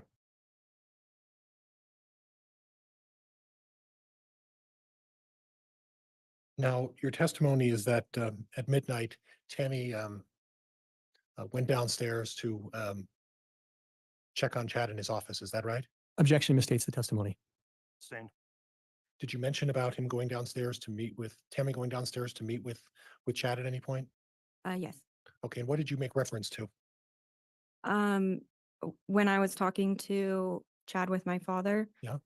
he said that Tammy had gone down to say that she had thrown up and was feeling a little better and then was going to bed. Okay, Um, okay. So Tammy was upstairs in her bedroom, and then she went downstairs to go into an office to talk to Chad. Is that what you understood? yes.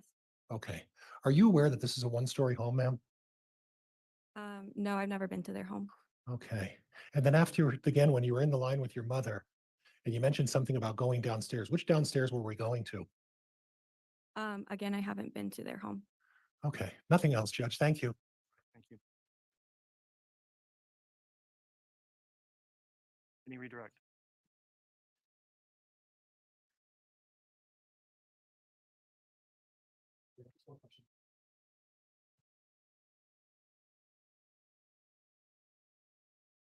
Ma'am, is there any question in your mind that you testified as accurately as you possibly can today? Judge, I'm going to object. It goes beyond cross-examination.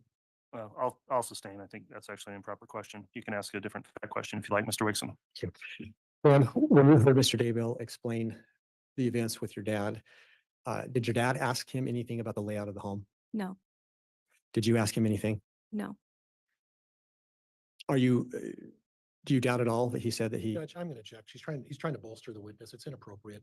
Well, I'll let you finish the question, Mr. Wixom, and then I'll rule. thank you. Is there any question in your mind that what Chad said to your dad was that Tammy had went downstairs? No. No further questions, Your Honor. That will conclude the testimony then of Ms. Munoz. Is she going to be recalled potentially by either side? Not by the state, Your Honor. Not by the defense, Judge. Thank you. Okay, if you're here under any subpoena, you're released from the subpoena. Thank you for appearing and testifying today. You can be excused.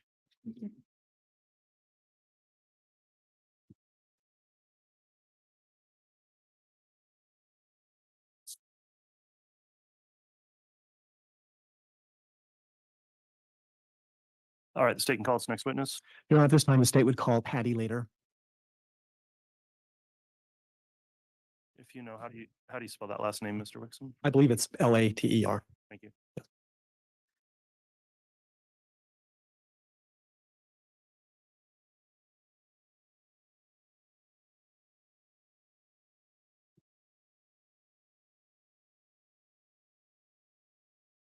solemnly swear or affirm the testimony you're about to give will be the truth, the whole truth, and nothing but the truth, so help you God. Yep.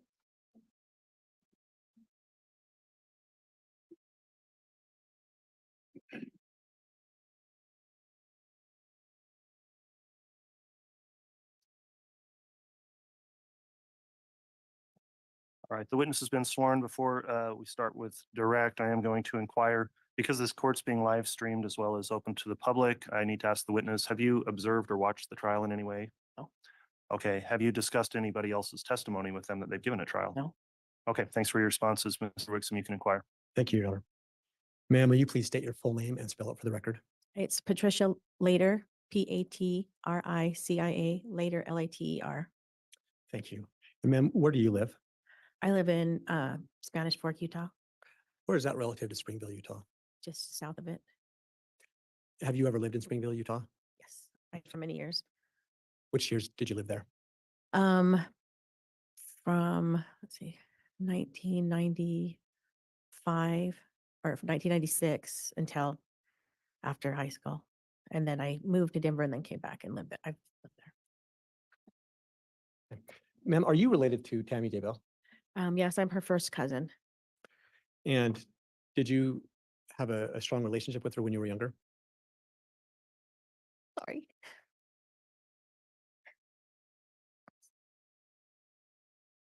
I did. We were 7 months apart, and we pretty much were like sisters. Grew up with each other. Could you take a moment and just expand to the jury on that? How much time did you spend with her? How well did you know her growing up? So my mom was a single mom, and my Aunt Phyllis, her sister, used to watch us. And then as we got older, they lived in Anaheim and we lived in LA.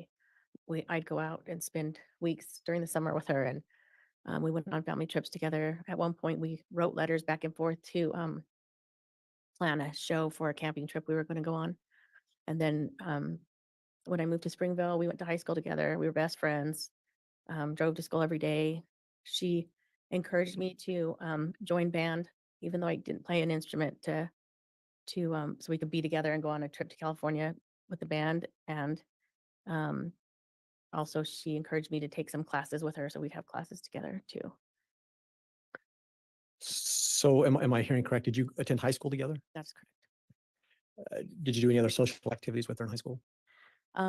We did lots of stuff. We went on double dates together. We pretty much hung out on the weekends together, watching movies or whatever kind of thing we do. As adults, have you stayed in contact with each other prior to her passing? Yes. When she lived in Springville, I used to go visit her. Well, when I lived in Springville, we worked at the same school, elementary school, Art City Elementary, for about 2 years, I think.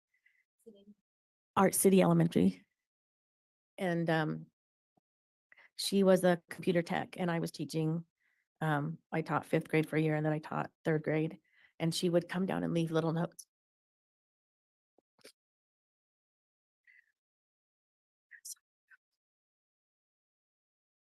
She would leave little notes for me with like inside jokes. I still have one in my nightstand. Excuse me. I would visit her at home sometimes and I'd be out driving and I could just stop by and we'd chat with each other and visit. Do you recall which years it was that you worked together at that school? It had to be 2010. That's when I graduated. So 2010 to I worked there 2010 to 2016, and she had left a couple years before that. Were there other years during that same time frame that you lived in Springville when Tammy did? Yes, What years were those, the best you can recall, that I lived in Springville. that you were both living in Springfield at the same time? That whole time. So I can't recall what year she moved to Utah or to Idaho. Sorry. Okay. After she moved to Idaho, how often did you have contact with her? At first it was like every couple of weeks, and then it kind of went down to a month. I don't know, we didn't talk as much anymore. We would text each other back and forth if like we heard a song that we used to listen to, or we both liked Harrison Ford. So if something on the news was with Harrison Ford, we'd send each other the links and things like that.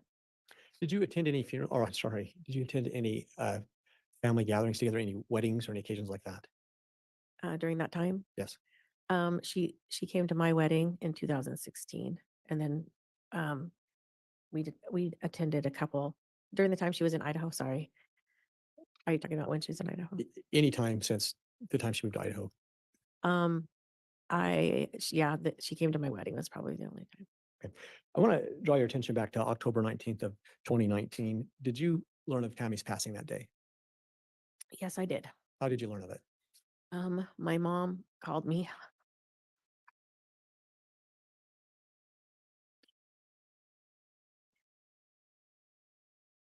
My mom called me on the phone and she was crying hysterically and told me Tammy passed. And it didn't register who she said because it didn't make sense that my cousin Tammy had passed. So I said, who passed, Mom? And she said, Tammy. And I still didn't make sense. And I said, who are you saying? And she said, Phyllis, my Aunt Phyllis called and told me that Tammy passed. Why was that confusing to you?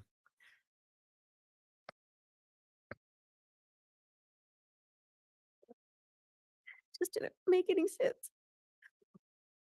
Why not? She was so young and healthy. Did you have the opportunity to attend her funeral and viewing? Yes, I did. I attended both the viewing on Monday and the viewing prior to the funeral on Tuesday. Which Monday and Tuesday relative to the date she passed, do you remember? The ones following it was really quick. And you did attend the evening viewing on Monday? That is correct. Who did you attend it with? I went alone. I had, when I found out she was passed, I actually was on fall break in California. So I flew back on Monday. I think my flight got in like 5:45.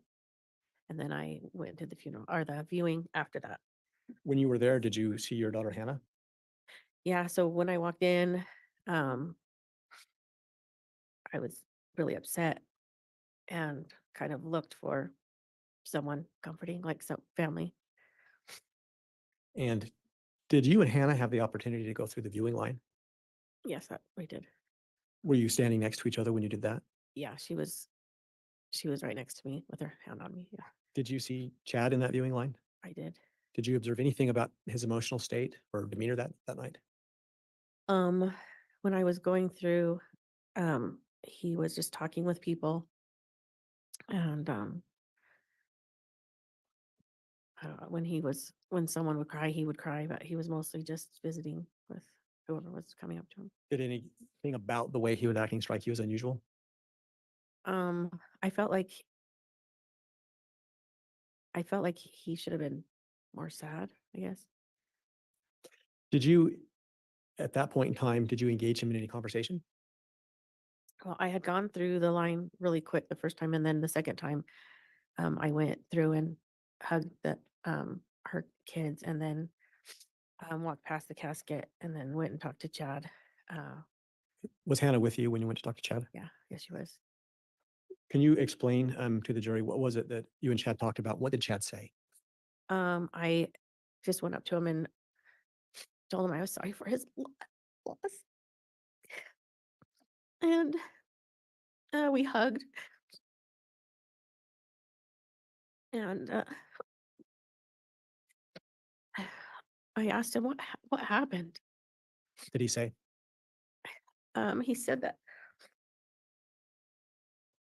He said that Tammy wasn't feeling well and she was coughing a lot, and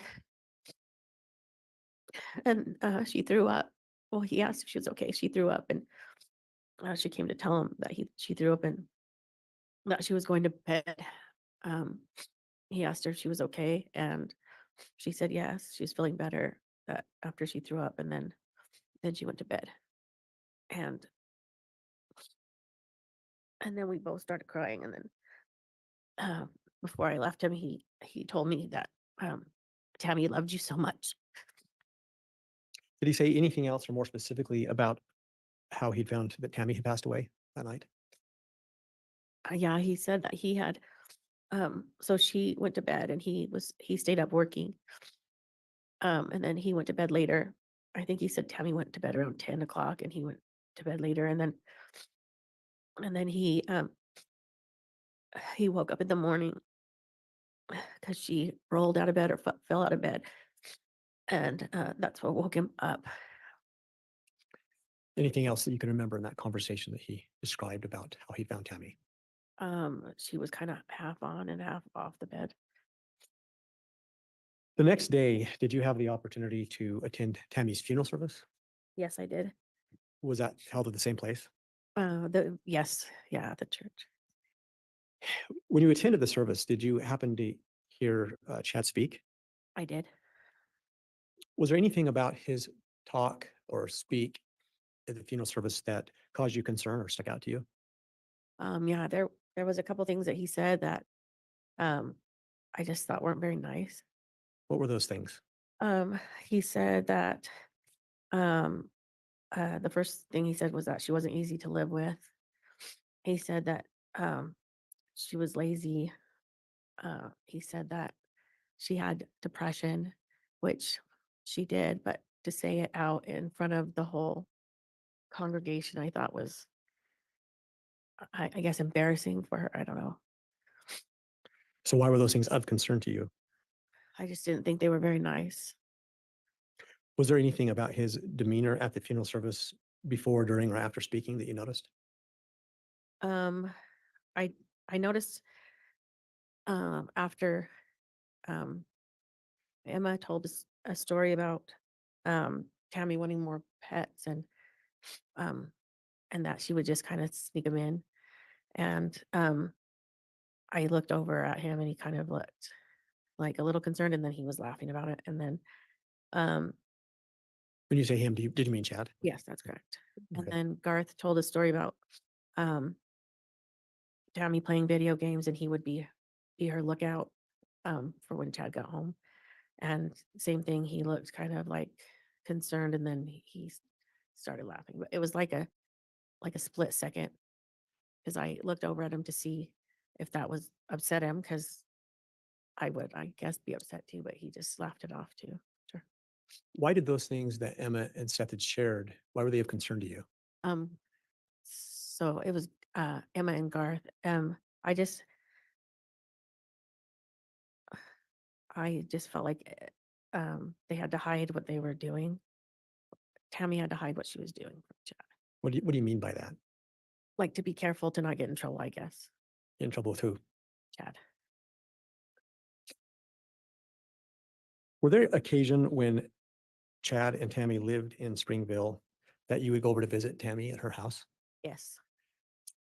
When you would go visit her, was there anything that you would notice in those interactions that caused you any concern about Chad? Judge, could I have some foundation as to time, date, year? Mr. Wexham. Sure. With respect to that question, can you think of a time that you went to Tammy's house, and the best you can recall, let's tell the court and the jury, what year did this happen? So it was the same years that we lived in Springville, 1995 to till the time she moved to Idaho. So is it fair to say that you would visit her often at their home? Yeah, at least once a month, if not more. Were there any particular visits that you had that stand out, that you ever had concerns with Chad's behavior? And I'm asking you to try to recall when these were, if you can. I don't know specific dates, but when I would go visit, normally I just visit when Chad wasn't there, and I would stop by for a quick visit, and then it would end up being hours, and we'd visit about our kids and old memories and whatever. And eventually Chad would get home. He would come in and sit next to her and put his hand on her knee and visit. But I always kind of got a feeling that I needed to go home, like at that time. Did he ever ask you to leave, or No. that was just a feeling? Just a feeling. Was that a consistent thing that would happen when you'd go to her home? Yes. Was there ever anything that you were aware of that you had any tension or relationship issues with Chad that might make him feel that way? No. Your Honor, I don't have any more questions. All right, thanks, Mr. Wexham.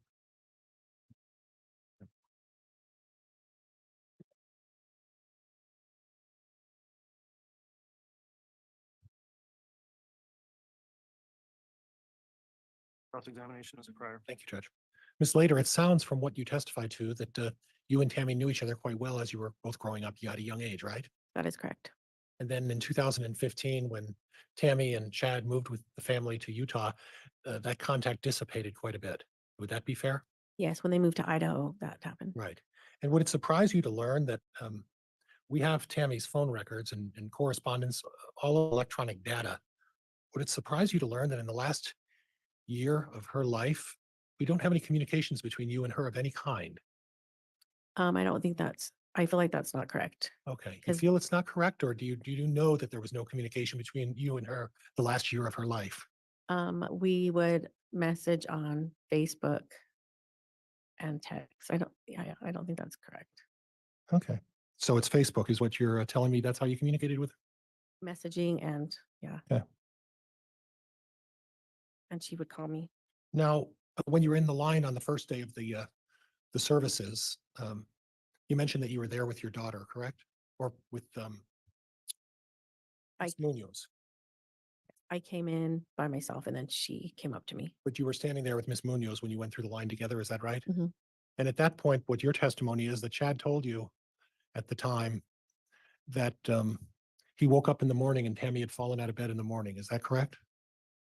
Can you say that again? Sorry. That Tammy fell out of the bed and that she had passed away and then that he discovered her in the morning, is that correct? Yes. Okay, and that she had been having a coughing fit all night, is that right? She had been coughing prior to bed. Yes. Okay, and while you and Miss Munoz were standing there together, was there any discussion about Tammy or Chad going upstairs or downstairs in the house? I can't recall. Okay, so you don't recall that ever happening? I don't recall. I don't Okay. remember it. Okay, Judge, that's all I have. Thank you. Thank you. Any redirect? No, Your Honor. Okay, does either side intend to recall the witness? Judge, the state may call her in rebuttal. All right. With that in mind then, so there is an order, Ms. Later, that prohibits witnesses from watching other witnesses' testimony during the trial, so please comply with that. In the event you're recalled, I'll be asking you if you have watched any of the other trial proceedings since you testified today. If you have watched them, then there might be an issue with you being able to testify or violating that court order. So with that, that will conclude then your testimony. You can go ahead and step down. Thanks, Your Honor.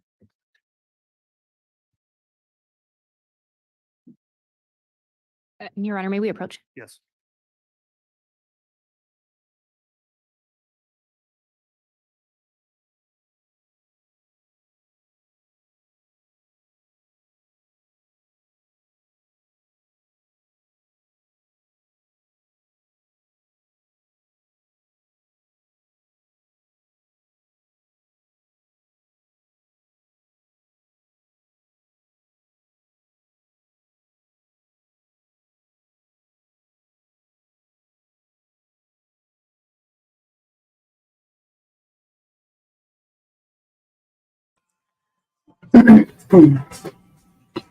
Isn't that nice that, she couldn't even have company without them feeling uncomfortable there?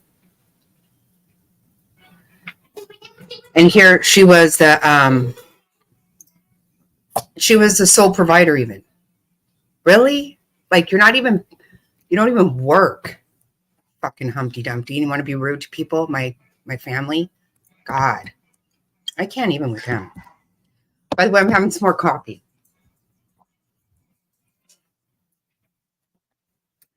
Having a tired day. Oh, I got the Chihuahua Brigade. Oh my gosh. Oh my gosh. Got the babies. Yeah, I know. And being rude to her at talking about her at her funeral. She was hard to live with and lazy. Wow. If she was lazy, what the fuck was he? Okay, he got energy when he wanted to go and be up to killing people and cheating. Okay, dogs. Wow. I got a whole thing going on right now.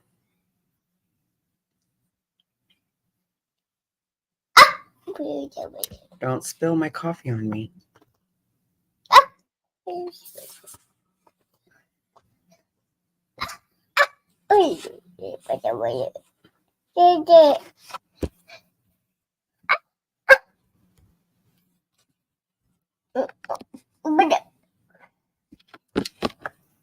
That's awesome, Queen. Hey.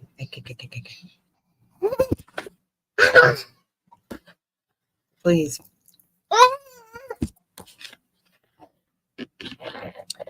So, yeah, if we could all be so lucky to be married to, Mr. Successful, Mr. Handsome, Mr. Dick.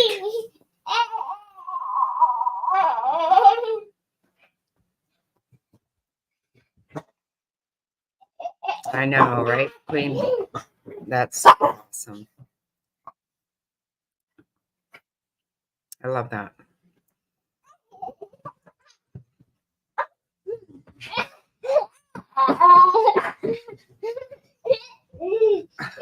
All right, thank you. Ms. Blake, we had a sidebar there Look at all just this. discussing scheduling and the court's inquiry as to whether or not we're going to have another witness on the stand today. Could you address that, please? Yes, Your Honor. The state had requested a sidebar and had indicated to the court that today moved a little quicker than anticipated, where we had agreed to take tomorrow as a day off from the trial. The state's next witnesses, in order to accommodate their schedules, we have lay witnesses traveling from out of the area and an expert witness that we anticipate putting on the stand Wednesday. Because of that, and with tomorrow being off, in order to avoid holding witnesses over, we have them prepared to come in Wednesday. We should have the rest of the week filled with witnesses, but given tomorrow being off and just how quickly we moved through things today, we would be requesting to convene today, but reconvene Wednesday morning and then have a full week of witnesses the remainder of the week. All right, we did discuss that in a sidebar with counsel. Mr. Pryor, any other comments to add on our scheduling before I address the jurors? No, Judge. Okay, well, I'll just note it is complicated and complex to schedule for a trial that goes this length and try to anticipate how long or short witnesses may be. So unfortunately, while we certainly got plenty of time to continue on this afternoon, we'll need to break early to accommodate that. I would just ask both the state and the defense to acknowledge how important the jurors' time is and that we keep things moving as quickly and efficiently as we can to get through the trial. But with that, I do understand the complexities of putting all this together. And so if you'll be mindful as possible of that to fill these days to get as much evidence as we can so the trial doesn't extend longer than necessary, the court and I'm sure the jurors would appreciate that. With that in mind, then we are going to conclude for today. We'll be recommencing with more testimony starting Wednesday morning. We will not have court tomorrow. With that break, then I'll again admonish the jurors, please continue to abide by the court's instruction that you not discuss the case amongst yourselves or with anyone else. While you're on this break, please do not investigate the case, look into the case in any way. If you see any media or any other reporting of the case, please try to avoid that. And I'll look forward to seeing you all again Wednesday morning at 8:30. That will conclude our court for today, and we'll be in recess. All right, please.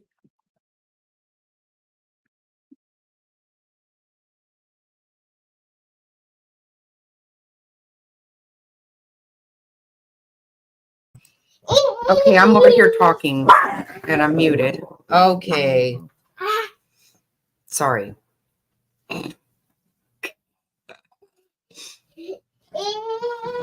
I do have some hot chocolate and coffee in here right now. It's quite yummy. I'm just ignoring that face on there.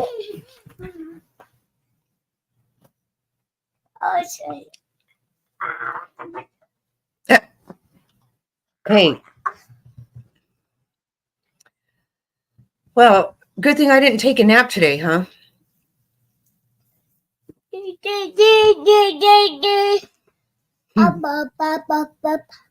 Who's that? Who is that? I was at the doctor this morning early before he got here. Or when he got here, I was gone. And he, when I walked in the door, he was so happy because he hadn't seen me all weekend. Huh. Gave me big, big hugs.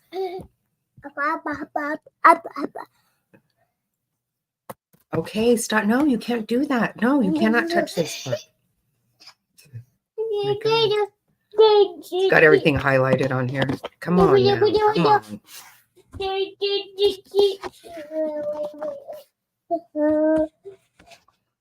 No, don't.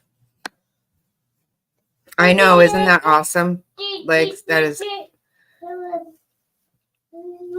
super awesome.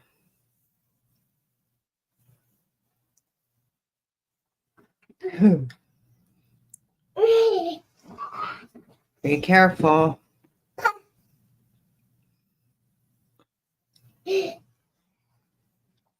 I know, Cindy, I love it. This whole thing's making me nervous, so right now. So,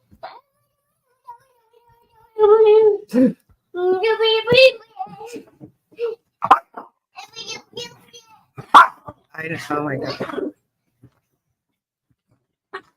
Okay, relax.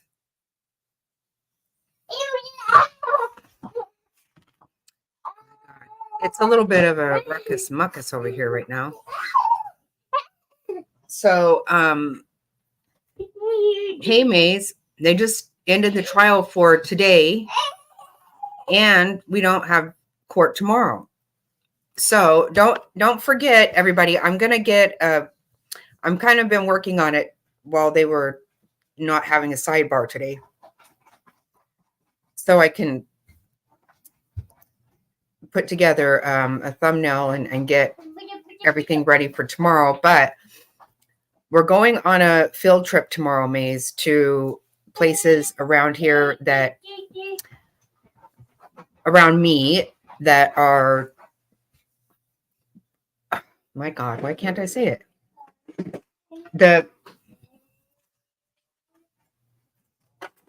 Oh my God. See, stop.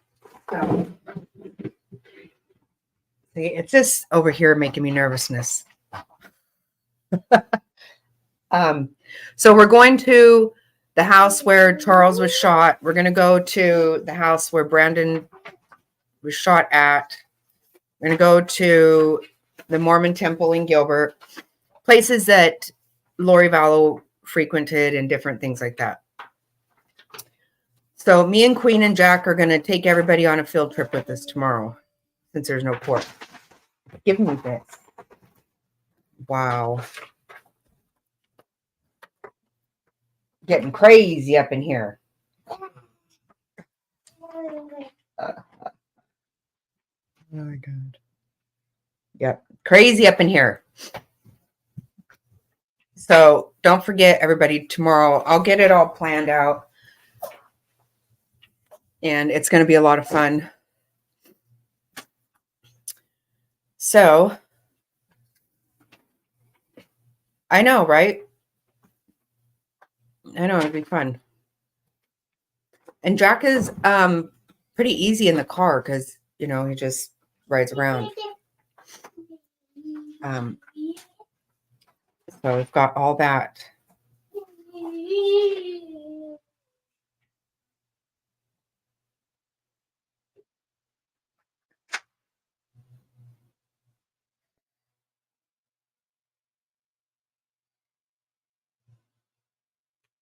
Oh my gosh. Oh, wow.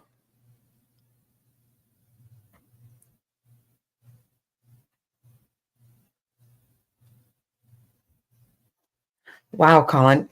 Oh my God, did you frazzled? I'm excited.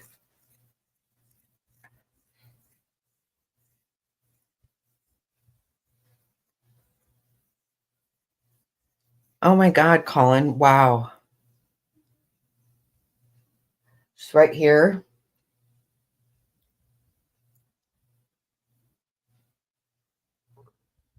I know.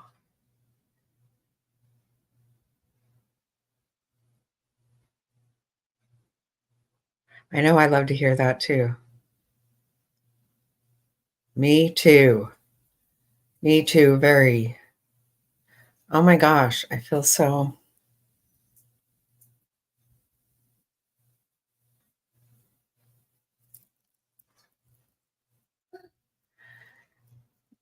That's funny because I think how bad my mom would love to know these kids.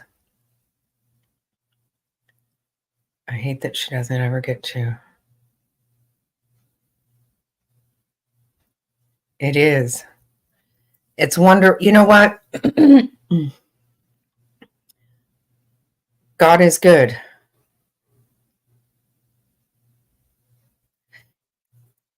She is. She said she was having a hectic day at work. Wow.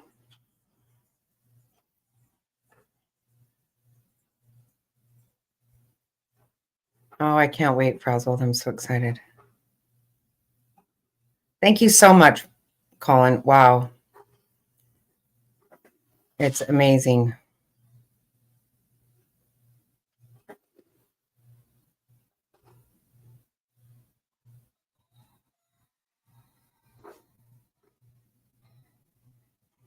That's right, Legs.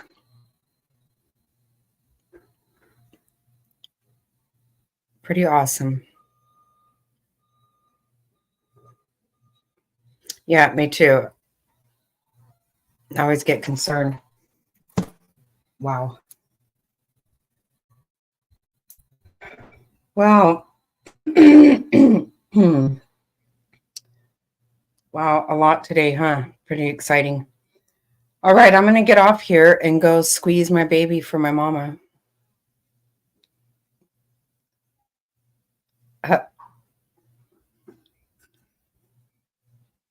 And I will get everything all scheduled, and so you guys can cruise around with us tomorrow.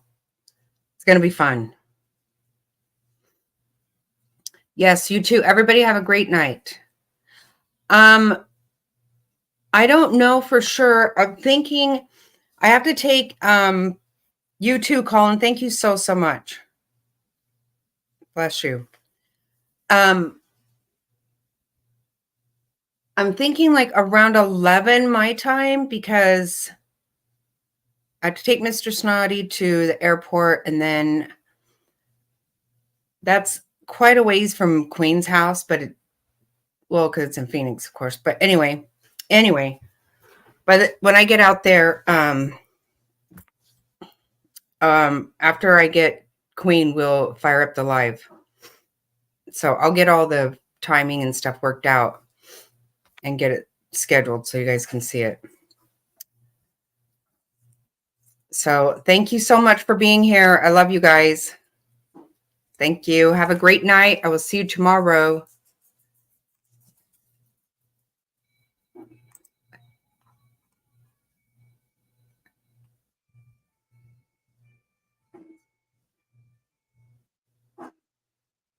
Okay.